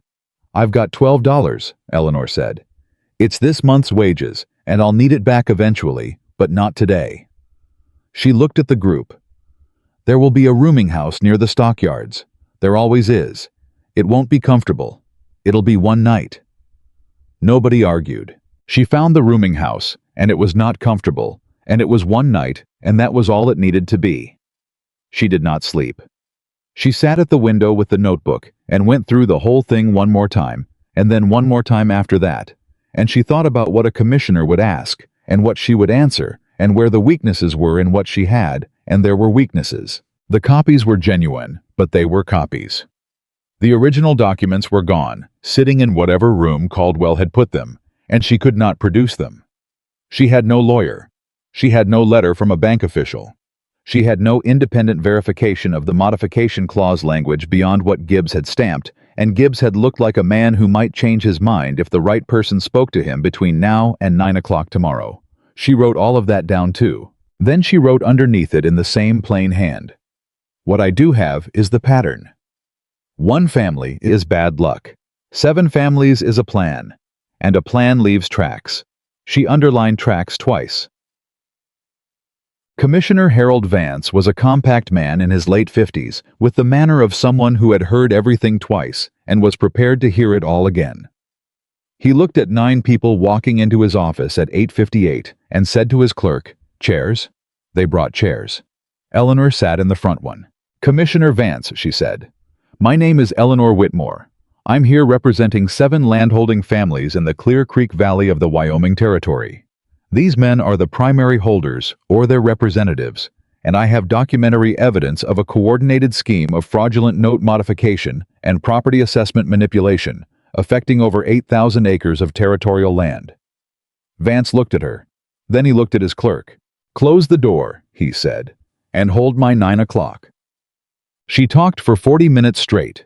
She put the copies on his desk in order one at a time, and she walked him through each one, and she did not rush, and she did not editorialize, except twice once, when she said this modification clause does not appear in any standard loan instrument I have reviewed from this period, and once when she said 7 families received county assessment notices in the same 6-month window, using language so similar, It appears to have been drafted from a template. Vance stopped her on that second one. You have the assessment notices. Copies, yes, sir. Gibbs stamped. Let me see them. She put them in front of him. He looked at them for a long time, longer than anything else she'd shown him. Miss Whitmore, he said. How did you come to be involved in this? She told him. All of it briefly, no embroidery, the train, the station, the hotel, Nathan's kitchen at 3 a.m, the crate of paper. Vance listened without expression. You have no legal training, he said. No, sir. You are not an attorney.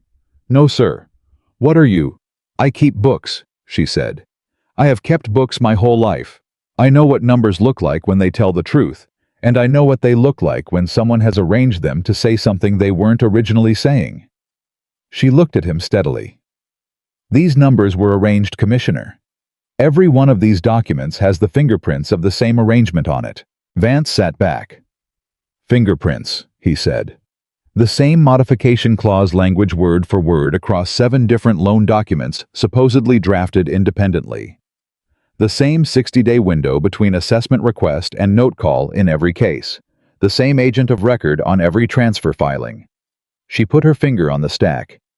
This is not 7 coincidences. This is one plan. Vance looked at Nathan. Mr. Blackwood, this woman came to your ranch 3 weeks ago. 9 days ago, Nathan said. 9 days. Vance looked at the stack of documents, then back at Eleanor. You did this in 9 days. The documents did it, Eleanor said. I only read them. Vance was quiet for what felt like a very long time. Then he opened his desk drawer and took out a form and picked up his pen. I'm going to need the agent of record's full name, he said, and the name of the company holding the notes. Eleanor felt something unlock in her chest. She gave him both. What happened next was not fast. Eleanor understood that it would not be fast, had understood it since Bergen's kitchen table, and she had not said so to the men, because there was a difference between knowing a thing and needing to hear it before you were ready. Vance sent a wire to the Territorial Attorney General's office the same afternoon. He sent a second wire to the Federal Land Office in Denver. He assigned a deputy commissioner named Rourke, a quiet, serious man who wore his reading glasses on top of his head and took notes in a hand almost as fast as Eleanor's to begin independent verification of the documents she had provided. That took 4 days. On the 4th day, Rourke came back with his own notes and set them on Vance's desk, and Vance read them, and then he said to Eleanor and Nathan, who had stayed in Cheyenne while the others went home. The modification clause language is identical in 6 of the 7 documents. Not similar. Identical. Same punctuation. Yes, Eleanor said. I know. The 7th is slightly different. The 7th was modified earlier than the others. I believe Caldwell adjusted the language after the first iteration. If you compare the 7th to the others, you'll see the intent is the same, even though 3 words changed. Rourke looked up from his notes. You noticed the 3 words, he said. I noticed them 2 weeks ago, Eleanor said. I didn't say so because I didn't want to overload what we were presenting. I can show you the comparison now if it's useful. Rourke looked at Vance. Vance looked at Eleanor. Miss Whitmore, he said. I'd like to hire you. She blinked. Sir, not today. After this is done. The territory has a land records office that has not been properly audited in 11 years, and I have been trying to find someone who can read a modification clause and knows what identical punctuation means in a legal document. And so far, the territory has sent me 3 men with law degrees, and not one of them has caught what you caught. He paused. I'm not asking you to decide today. I wasn't going to decide today, Eleanor said, but I heard you. The moment everything changed came on the 6th day, and it did not come from the commissioner's office. It came from Gibbs. The county clerk arrived in Cheyenne on the morning of the 6th day, with his hat in his hands and a leather folder under his arm, and the look of a man who has made a decision in the night and is not sure yet whether it was the brave kind or the stupid kind. He asked for Eleanor specifically. Vance's clerk brought her to the anteroom. Gibbs was sweating, even though it was not warm. Miss Whitmore, he said. Mr. Gibbs. She looked at the folder. What is that? Caldwell came to see me, he said. Day after you all left. He wanted to know exactly what you took copies of, and he wanted to know if I'd stamped them, and he wanted me to say I'd made an error. Gibbs's voice was tight. He said there was an error in the stamping process, that I'd certified documents without proper authorization. He said if I put that in writing, the copies would be inadmissible, and it would be my word against whoever was using them. Eleanor was very still. What did you tell him? She said. I told him I needed to think on it. Gibbs set the folder on their chair between them. This is the original filing ledger for the H7 series. Every entry, every date, every signature. I have been the keeper of that ledger for 11 years, and it has never left my office until today. He looked at her. I brought it myself because I didn't trust the post, and I didn't trust a writer, and I didn't trust myself to sit on it another day. Eleanor looked at this folder. Mr. Gibbs, she said. Why? Because he asked me to lie, Gibbs said simply. He's asked me to do a lot of things in 4 years, and I did most of them because he asked nice and the money was steady, and I told myself it wasn't hurting anybody. But when a man asks you to look a federal commissioner in the eye and say, your own stamp don't mean what it says. He stopped. My father was a clerk. 40 years. He used to say the stamp is the only thing that matters, son. You give a man your stamp, you give him your word, and your word is everything you are. He looked at his hands. I let some things go that I shouldn't have. I can't undo those. But I'm not calling my own stamp a lie. Eleanor picked up the folder. I need to take this upstairs, she said. I know it. You understand what this means for you, in terms of what you've already done. I do, Gibbs said. And you're here anyway. I'm here anyway, he said. She looked at him for a moment. Your father would have done the same, she said. Gibbs's throat worked. I hope so, he said. I surely do hope so. The original ledger changed everything. Not because it said anything different from the copies it said. Exactly the same things, which was the point, which was the proof that the copies were genuine, and the stamps were valid, and Thomas J. Caldwell's name was on every page of it in ink that had been sitting in a county ledger for 2 years undisturbed. Vance called the Territorial Attorney General directly. He came the following morning, a tall man named Aldrich, who wore his authority the way some men wear a good coat comfortably, like he'd had it long enough that it had shaped itself to him. Eleanor presented the case herself. Nathan sat beside her. She talked for an hour. At the end of it, Aldrich looked at the ledger and the copies and the stack of notes with the identical modification clause and the assessment notices with their identical language, and he said, How many families? 7 confirmed, Eleanor said. There may be more we haven't reached, smaller properties farther out. What was the total acreage? 8,340 acres in the 7 we've documented. We believe the rail corridor runs through approximately 40% of that, with a potential land value on those parcels of 12 to 15 times current assessed value once a route is announced. Aldrich did the math. He sat back. I was buying himself a railroad county, he said. That was my assessment, Eleanor said. Aldrich looked at Nathan. How did you find her? He said. Train station, Nathan said. He keeps saying that, Eleanor said.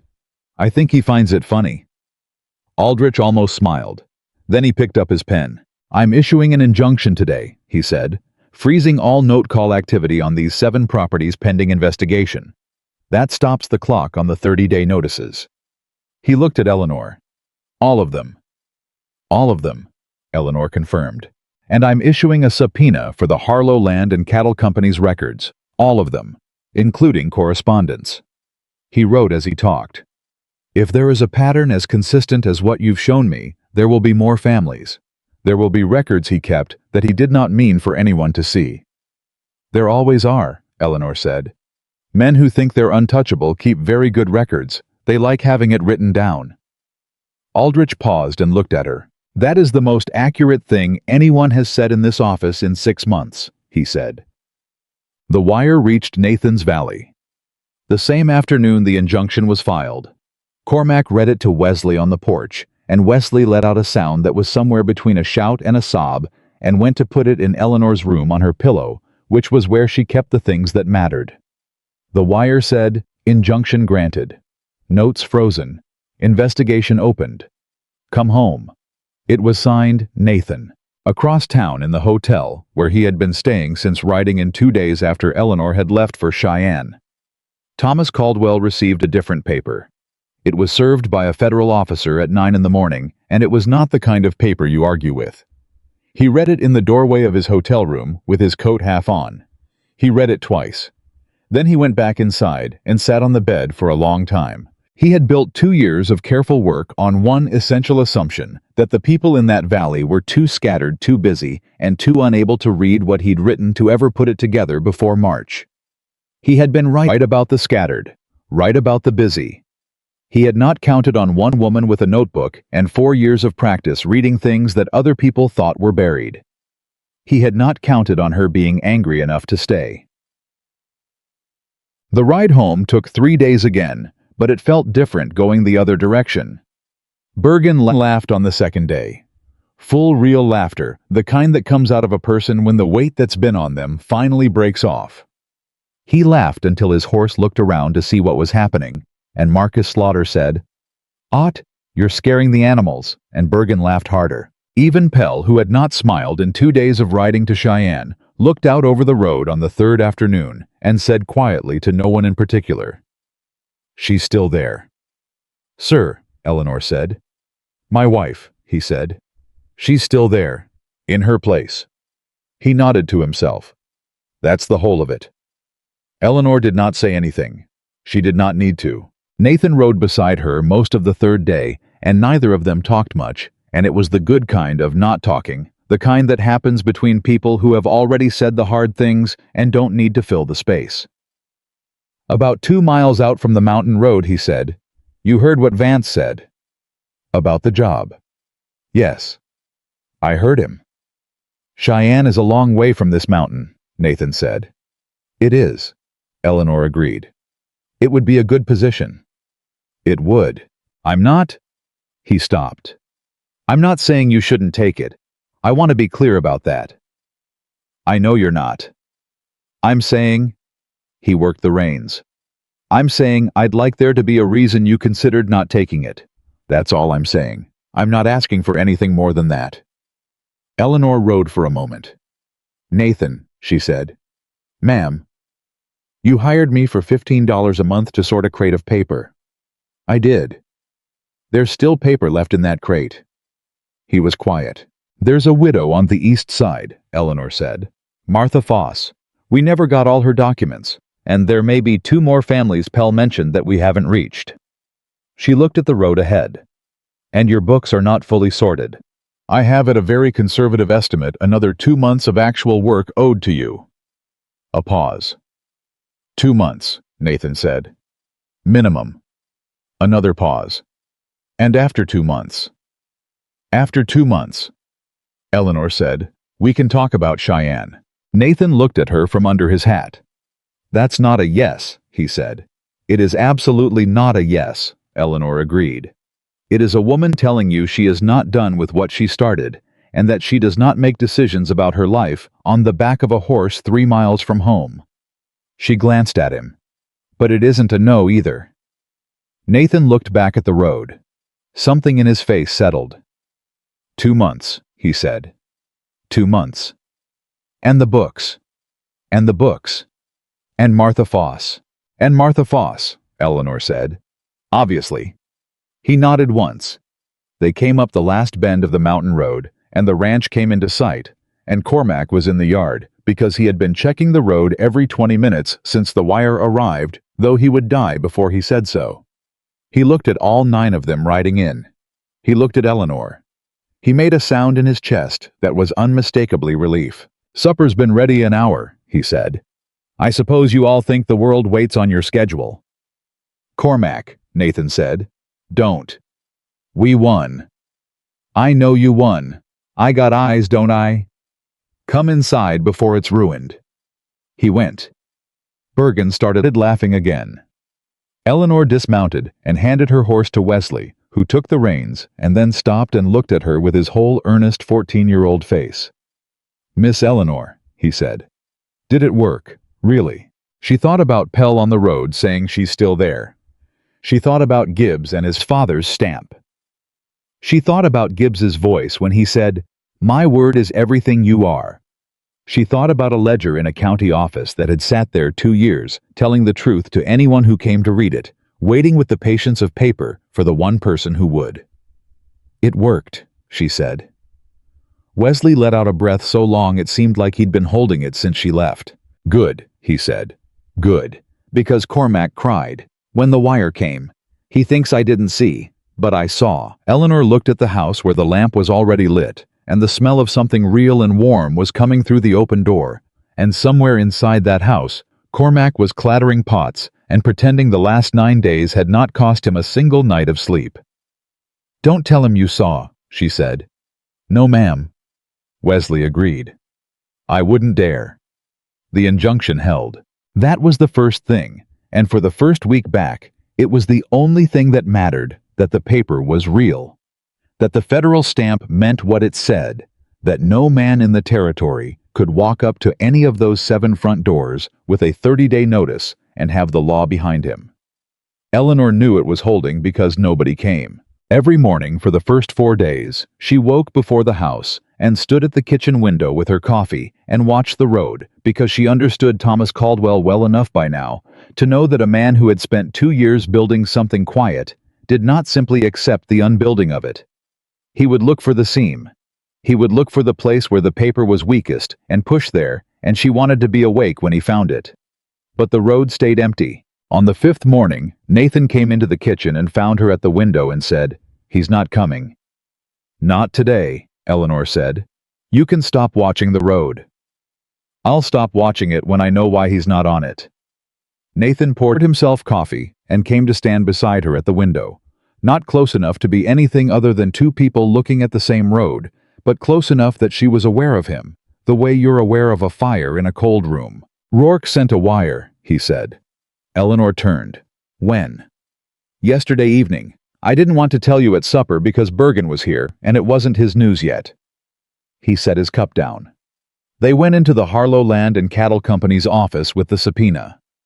Pulled everything. Correspondence ledger's drafts of the modification clause going back to the first version. "The one that was different," Eleanor said immediately. "The 7th document. The draft was in his files," Nathan said. 3 versions of it. The first one, the adjusted one, and a 3rd one he never used. He looked at her. "Rourke says the 3rd version had 2 additional families named in it. Families he hadn't gotten to yet." Eleanor put her cup down on the sill. "Who?" "Martha Foss was one." She had known it. She had known it since Bergen's kitchen when Nathan said the widow's name the first time. "And the other, man named Delacroix. French-Canadian, came to the territory 8 years back. Small outfit south of Pell's. Rourke is writing out to him today." "He doesn't know," Eleanor said. "No.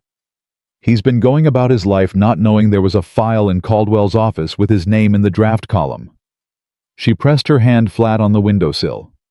"Nathan, how many more are there like that? Men and women who don't know yet?" "Rourke's looking," Nathan said. "That's all we can do right now." "It's not all I can do," Eleanor said. He looked at her. "Martha Foss," she said. "I've been putting it off because there's been too much else, but she's been out there 3 years alone on land that was already in Caldwell's draft file, and nobody has told her." She picked up her notebook from the table. "I'm writing out today. I'll come." "You don't have to, Eleanor."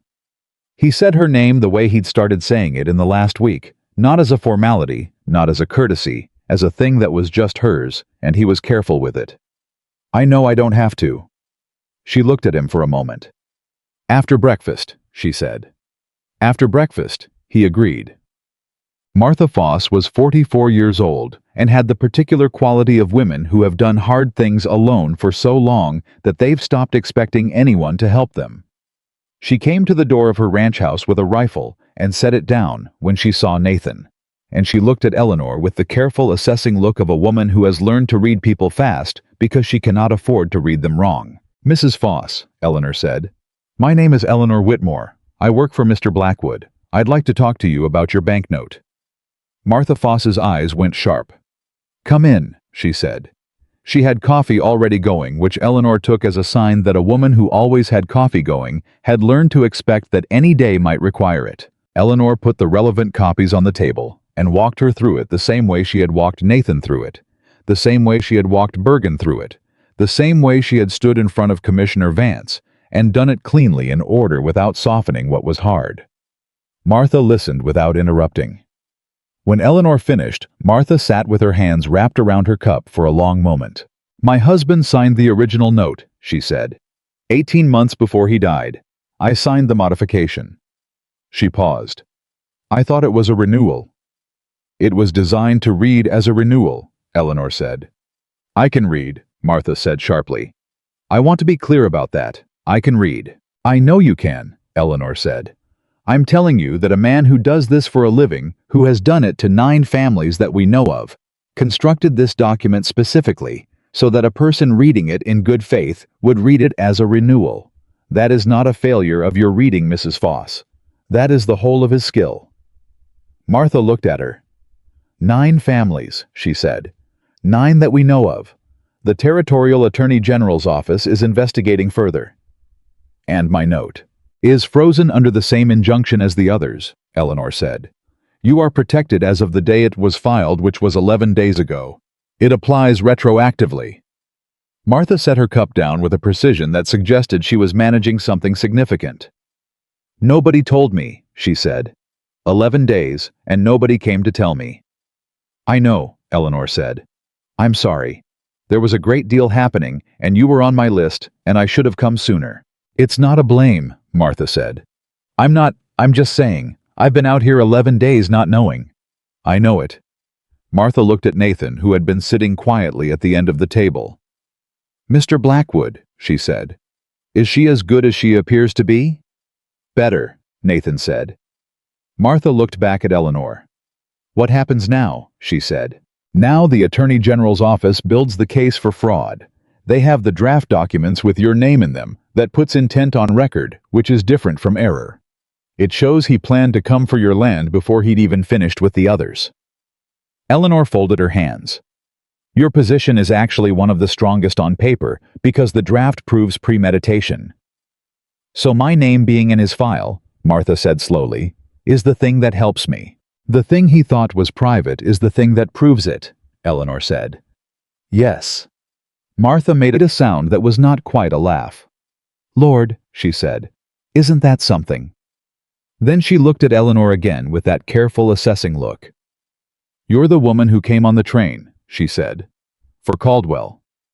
"I am." "I heard the story, the way it went around." Martha's voice was even. "I want you to know I didn't laugh at it." "Thank you." "I thought about it," Martha said, "and I thought that woman is going to have a very hard time, and there's nobody out here who's going to make it easier for her. And that's a cold thing to know about a place you live in." Eleanor looked at her. "It was cold," she said, "but it turned out to have its uses." "How so?" "A woman nobody watches can read every piece of paper in the county," Eleanor said. "I said that once before. It's still true." Martha Foss was quiet for a moment. Then she said, "Will you come back? After this is all done, would you come back and help me go through the rest of my paper?" "Yes," Eleanor said. "I will." "I'll pay you." "We'll talk about that." "I'll pay you," Martha said again firmly. "I don't take things for free, and I don't want to start." Eleanor smiled. "Then we'll talk about what's fair," she said. The hearing in Cheyenne was set for the 3rd week of October. Commissioner Vance sent word himself a formal notice that was also, in its way, a request could Miss Whitmore be present as a witness, and if she was willing as a consultant to the Territorial Land Office during the proceedings. Eleanor read the letter at the kitchen table with Nathan across from her, and Cormac, pretending to do something at the stove, that did not require the level of concentration he was giving it. "Consultant," Nathan said. "That's what it says. That's a step past what he offered in his office." "It is." "Are you going to do it?" Eleanor folded the letter. "I'm going to think about it," she said. "You've been thinking about it since Cheyenne." "I've been thinking about Cheyenne since Cheyenne," she said. "The job is a different thought." "What's the difference?" She looked at the letter. Cheyenne is a city, she said. It has offices and telegraph lines and a land commissioner and a territorial attorney general. And it is in practical terms the place where things get decided for people like the ones in this valley. She paused. And this valley is where the people are. Nathan was quiet. Those are not incompatible things, he said carefully. No, she agreed. They're not.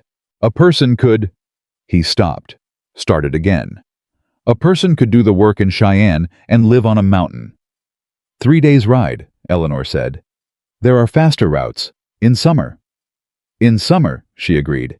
In winter, it's 3 days minimum, and you know it. In winter, Nathan said, the work in Cheyenne slows down.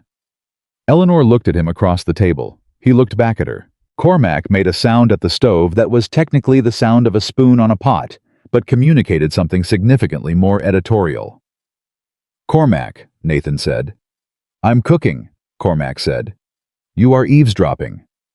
I am doing both, Cormac said serenely. I'm old. I'm efficient. Eleanor pressed her lips together.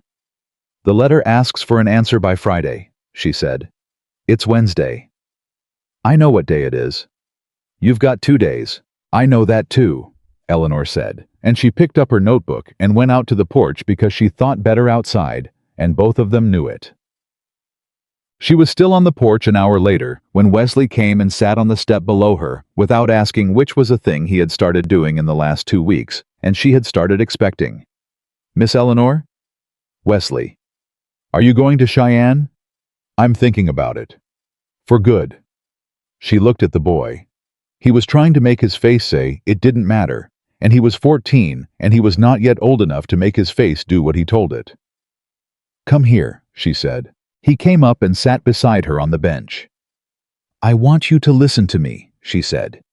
Carefully, because this is something I mean every word of. Yes, ma'am. 2 months ago, I stepped off a train in this territory with $5 and a suitcase full of letters from a man who had used me for a joke, she said. I had nowhere to go, and no one who was looking for me, and a town full of people who had decided what I was worth before I opened my mouth. She looked at him. And I sat down on a bench, and a man came and stood between me and the thing that was coming at me. And he did it without asking for anything back. And he took me up this mountain, and he gave me a crate of paper and a job and a table to work at. She paused. And you carried my suitcase without being asked. Do you remember that? Wesley nodded. And you told me that Cormac was right, that the man who works at a hard thing in private when nobody's watching is better than the one who already knows everything. She looked at him. I have not forgotten that. I don't forget things people say to me that are true. Wesley was very still. So when you ask me if I'm going to Cheyenne for good, Eleanor said, I want you to understand that whatever I decide about that job, this place is in me now. These people are in me. You are in me. She put it simply because it was simple. You don't unbelong somewhere that changed you. Wesley swallowed hard. Okay, he said in a very small voice. Okay, she agreed. They sat there together for a while, not saying anything, which was one of the best things two people can do together, and one of the rarest. The twist that nobody had expected came on Thursday morning, the day before Eleanor's answer was due. It came in the form of a rider from Cheyenne, not a federal officer, not a wire, but an actual human being on a horse, who arrived at the ranch at 7 in the morning with a sealed envelope and the particular expression of a man who has been told to put something directly into someone's hands and not leave without confirmation. He asked for Miss Whitmore. Eleanor came out in her coat with her coffee still in her hand. The envelope was from the Territorial Attorney General's office marked urgent, and when she opened it, the letter inside was 2 pages, and she read the first page and stopped. Nathan came out behind her. What is it? She handed him the first page. He read it slowly. His jaw tightened at the second paragraph and did not relax after that. He flipped, Nathan said. He flipped, Eleanor said. Thomas Caldwell had 2 days prior presented himself voluntarily to the Territorial Attorney General's office with his own attorney and offered to cooperate with the investigation in exchange for a negotiated settlement. He had confirmed the scheme. He had confirmed the modification clause was drafted by his attorney at his direction and applied uniformly across all 9 families.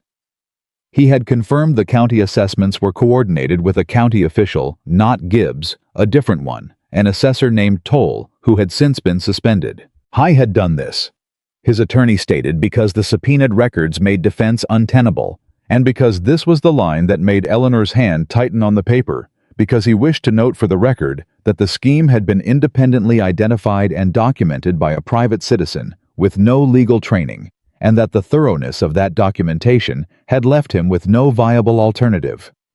He had, in other words, confirmed that Eleanor had beaten him. Not in those words. Lawyers never use those words. But that was what it said. He's trying to get ahead of it, Eleanor said. Control the terms of what he gives back. Can he do that? He can try. The Attorney General can accept or refuse the terms. She turned to the second page. Vance is recommending that all 9 note holders be made whole, original loan amounts, restored modification clauses, voided water surveys annulled, and Caldwell's company forfeits any claim to the properties. Nathan read the second page himself. He read it twice. The land, he said. It goes back. All of it, Eleanor said. Every acre, clean title, no encumbrance. She had known this was the likely outcome since Cheyenne. She had known it the way you know a conclusion after you've seen enough of the evidence, not with certainty, because nothing in law is certain, but with the kind of informed confidence that lets you sleep most nights. But knowing it and seeing it in print with a federal seal on it were 2 different things, and Eleanor stood there in the morning with her coffee going cold and let it be 2 different things for a moment. Pell's wife was still there, in her place, behind the fence he had built himself. I need to write to Bergen, Eleanor said, and the Slaughters and Pell and Martha Foss and Delacroix and the Greeley family. She was already turning back toward the house. They should hear it from someone they know before a federal letter arrives. Eleanor, Nathan said. She stopped. Come here a minute. She turned around. Howe was still standing on the porch step, the letter in his hand, and he was looking at her with an expression she did not have a word for. Not simple enough to be gratitude, and not simple enough to be anything else she could name. You did this, he said. We did this. Bergen Road, Pell Road, Marcus Slaughter. You did this, Nathan said again quietly. You came off that train with $5, and they gave you a bench to sit on, and you took that bench, and you turned it into this. He held up the letter. I want you to know I know that. I don't want it to go unsaid. Eleanor looked at him. She had been many things in her life that people hadn't said out loud. She had been useful, and she had been overlooked, and she had been taken for granted, and she had been lied to, and she had been the person who kept things running while someone else got the credit. She had never stood in front of someone who saw the whole of what she'd done and said it plainly, without diminishing it, without making it into something he'd done instead.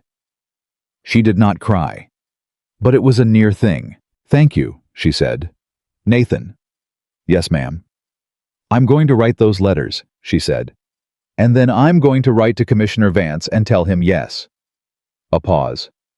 Yes to Cheyenne, he said. Yes to the consultant position, not Cheyenne. She looked at him steadily.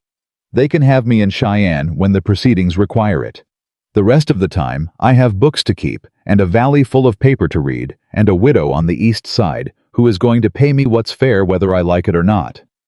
She tilted her head. And I believe there was mention of a 2-month contract that hasn't been renegotiated. Nathan's mouth curved. It was the most complete smile she had seen from him, and it changed his whole face, took the weathered, careful solemnity of it, and turned it into something that had been there all along underneath, waiting for the right occasion. There was mention of that, he said. I'd like to renegotiate the terms. What terms? Length, Eleanor said. I'd like to extend it. Indefinitely with a quarterly review, and either party may end it with 2 weeks' notice and no hard words. He was quiet. That was the original language, he said. More or less. More or less, she agreed. Indefinitely, he said. Indefinitely, she said. He looked at her for a long moment. Then he held out his hand. She shook it. His hand was warm and work rough, and it held hers for exactly 1 beat longer than a handshake requires, and then let go. And they both looked somewhere else, and that was enough for now, and they both knew it was enough, and they both knew it was not all there was going to be. Doug. The hearing took place in the 3rd week of October as scheduled. Eleanor sat at the consultant's table in the territorial commissioner's office in a dress she had pressed the night before, and her notebook open in front of her, and she answered every question Aldrich put to her in plain language. And when Caldwell's attorney tried twice to characterize the documentation as incomplete, she put her hand on her notebook and said, "Both times, I have the specific page number if you'd like to see it." And both times the attorney declined. It lasted 4 hours. At the end of it, Aldrich rendered his recommendation to the court. All 9 notes voided. All 9 titles restored. Harlow Land and Cattle Company dissolved by order of the territory. Thomas Caldwell banned from holding any interest in territorial land for a period of 10 years. Ross Harlow removed from his position as deputy pending further investigation into his role in the county assessment irregularities. And a separate recommendation, filed the same afternoon, that the Territorial Land Office establish a records review position for the purpose of conducting annual audits of all filed modifications and assessment reports in all 17 counties of the Wyoming Territory. The position was in Vance's recommendation, ideally suited to someone with experience in bookkeeping, a thorough understanding of Halcombe notation, and a demonstrated ability to identify coordinated document manipulation. High had named no names in the recommendation. He had not needed to. Bergen threw a supper, not a small one. He killed a hog and put 4 tables end to end in his yard, and his sons lit lanterns on posts, and his wife cooked for 2 days, and everybody came. The Slaughters, the Pells. Martha Foss, who brought 2 pies and set them down like a woman making a statement. Delacroix and his family. The Greeleys. Widow Pruitt from town, who arrived with a covered dish, and the dignity of a woman who had made a decision to show up somewhere and was going to see it through. Gibbs came. He stood at the edge of the yard for a while before Bergen saw him and walked over and said something Eleanor could not hear, and then put his hand out, and Gibbs shook it. Eleanor watched that from across the yard. "He didn't have to come," Nathan said beside her. "No," she agreed. "He could have stayed home. But he's here. He's here." She watched Gibbs talk to Bergen's wife, who was offering him pie. That's the thing about a decision like the one he made. Once you've made it, you can't unmake it, and you can't be the same person you were before it. So you might as well show up. "Is that a general philosophy?" Nathan said. "Or are you talking about yourself?" Eleanor looked at him. "Both," she said. Cormac found them later in the evening, when the lanterns had burned lower, and the talking had gone from the loud kind to the good, easy kind, that means people have eaten well and are comfortable with each other. He came and stood beside Eleanor and did not say anything for a moment, which was how she knew something real was coming. "I owe you an apology," he said. "Cormac. Not the first one. The first one I gave you, and you accepted it, and we're done with it." He did not look at her, but at the lantern in front of them. "I mean the one I owe you for the whole month before the first one. Every day you were on that mountain, and I was hard on you. Suspicious. Made it plain I didn't want you there." "You were protecting Nathan," Eleanor said. "I was protecting the mountain," Cormac said. "Nate don't need protecting. He hasn't needed protecting in 20 years. He stopped. "It gets to be a habit. Keeping things the same. Keeping strangers out. Telling yourself that nothing new is better than something that might hurt." Eleanor looked at him. Howe was 70-something years old, and he had lived on that mountain his whole long life, and he was standing at a supper in October saying a hard, true thing out loud, which was more than most people managed in a whole lifetime. "Cormac," she said, "you put coffee down beside me at 3 in the morning without saying a word." That was everything," she said. "At 3 in the morning, when I didn't know yet whether any of it would work, and I was too proud to say I was scared you put the coffee there.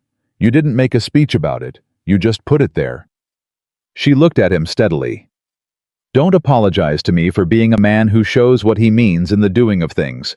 I've known too many who did the opposite." Cormac was quiet. Then he said gruffly, looking still at the lantern, "You'll stay." It was not quite a question. "I'll stay," Eleanor said. He nodded once firmly, the way a man nods when something has been decided that needed to be decided. Then he went to get more pie because that was what Cormac did when a conversation had cost him something. He went and got food and pretended it had cost him nothing at all. Wesley found her near the end of the night. He was carrying 2 cups of something warm, and he handed her one with the careful pride of a boy who has done a thing correctly. "Cider," he said. "Bergen's wife made it." "Thank you." He stood beside her, the way he stood beside her on the porch, comfortable in the quiet. "Miss Eleanor," he said, "can I ask you something?" "You can always ask." "That man, Caldwell, he thought you were nothing. He thought you were a joke." "He did," Eleanor said. "And instead, you were the one who ended him." "The law ended him," Eleanor said. "I just read the paper." "You know that's not—" Wesley gestured with his cup. "You know that's not what I mean." "I know," she said. "I'm saying it anyway because it's true and it matters. I didn't end him by being powerful. I ended him by doing the work that was in front of me carefully and completely, and the law did the rest." She looked at the boy. "That's available to anybody, Wesley. The careful work. It's not a gift you're born with. It's a decision you make every morning." He thought about this. "Is that why you stayed?" he said. "On that bench, when you could have gotten on the next train." Eleanor held her cup in both hands. She thought about the bench, the boards under her feet, the $5.40, the town that had made a game of her misfortune, and the man who had stood between her and the next thing that was coming at her without asking for anything back. "I stayed," she said, "because getting back on that train would have been the only thing that ever happened to me." She looked out at the yard full of people whose land was still theirs, whose names were still their own, whose fences still stood where they had built them.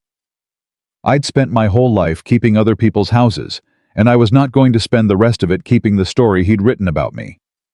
She paused. "A person gets one life. One. And the fact that someone told a lie about its value does not make the lie true." Wesley was quiet for a long time. "I'm going to remember that," he said. "Good," Eleanor said. "Write it down." He laughed, surprised. "You think writing things down fixes everything," he said. "I think writing things down is how you prove what's real," she said. "And yes, I think it fixes most things." She held up her cup. "Everything else you fix with coffee and stubbornness." He clinked his cider cup against hers, solemn as a judge. The lanterns were nearly out when Nathan came and stood beside her at the edge of the yard where it was quieter, and they stood there together, looking back at the tables and the people and the last light of Bergen's supper. "Good night," he said. She looked at him. "Good night," she said. "That's all." "I'm working up to something else," he said. "Take your time." "I will." He stood there a moment. "I've been on that mountain 11 years, he said. "And in those 11 years, I've done one brave thing, which is that I taught myself to read better with a lamp and an almanac at this table every Tuesday and Thursday, because I was ashamed of not knowing, and I decided being ashamed wasn't better than knowing." Eleanor looked at him. "That's a brave thing," she said. "It's the only one I've got." He turned to face her. "Until you. What you did, what you came off that train, and did, I don't have a name for what that takes. And I don't want to say the wrong thing and make it smaller than it is. So I've been waiting until I had the right words." "Nathan," she said, "I'm not done." She waited.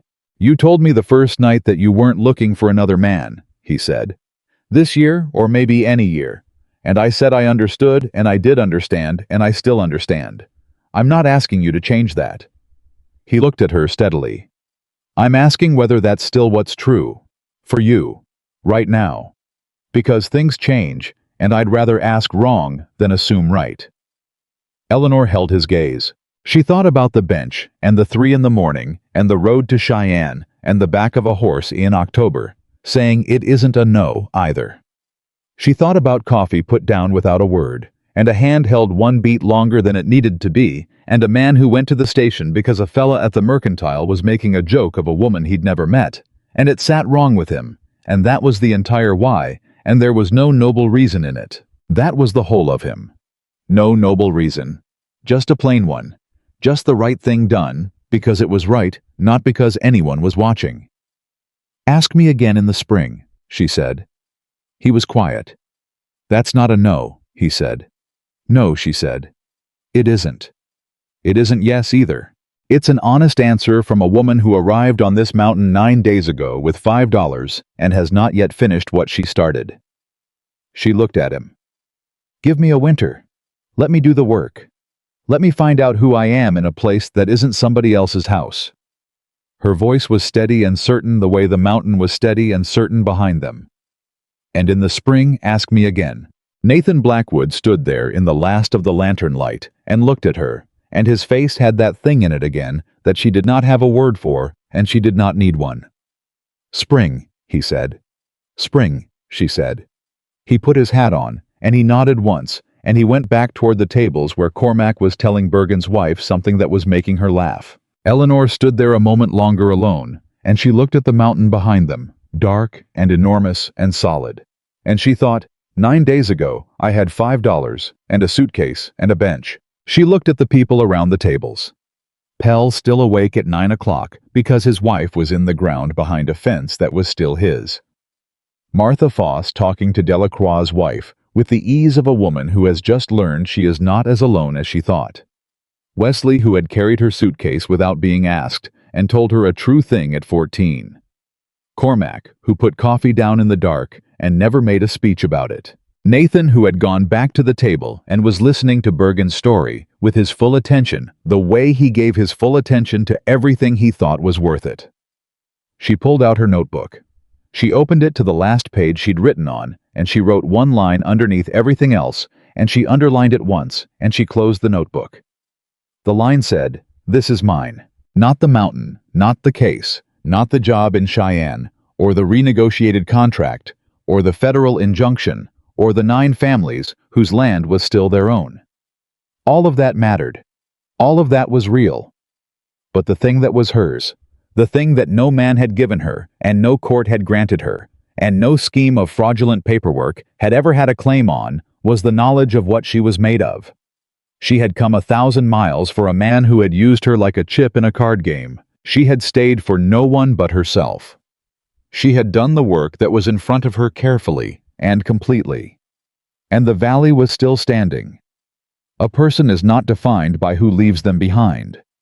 A person is not defined by who underestimates them, or overlooks them, or makes a public game of their misfortune. A person is not defined by what they arrive with, or what they lack, or how a town of strangers decides to see them on the first day.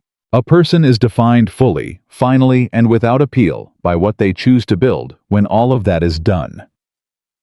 Eleanor Whitmore had arrived with $5 and a notebook. She had built a valley back to itself. And the spring was coming, and the work was not finished, and her name was her own, and she was exactly where she had chosen to be. That was everything. That was more than everything. That was enough.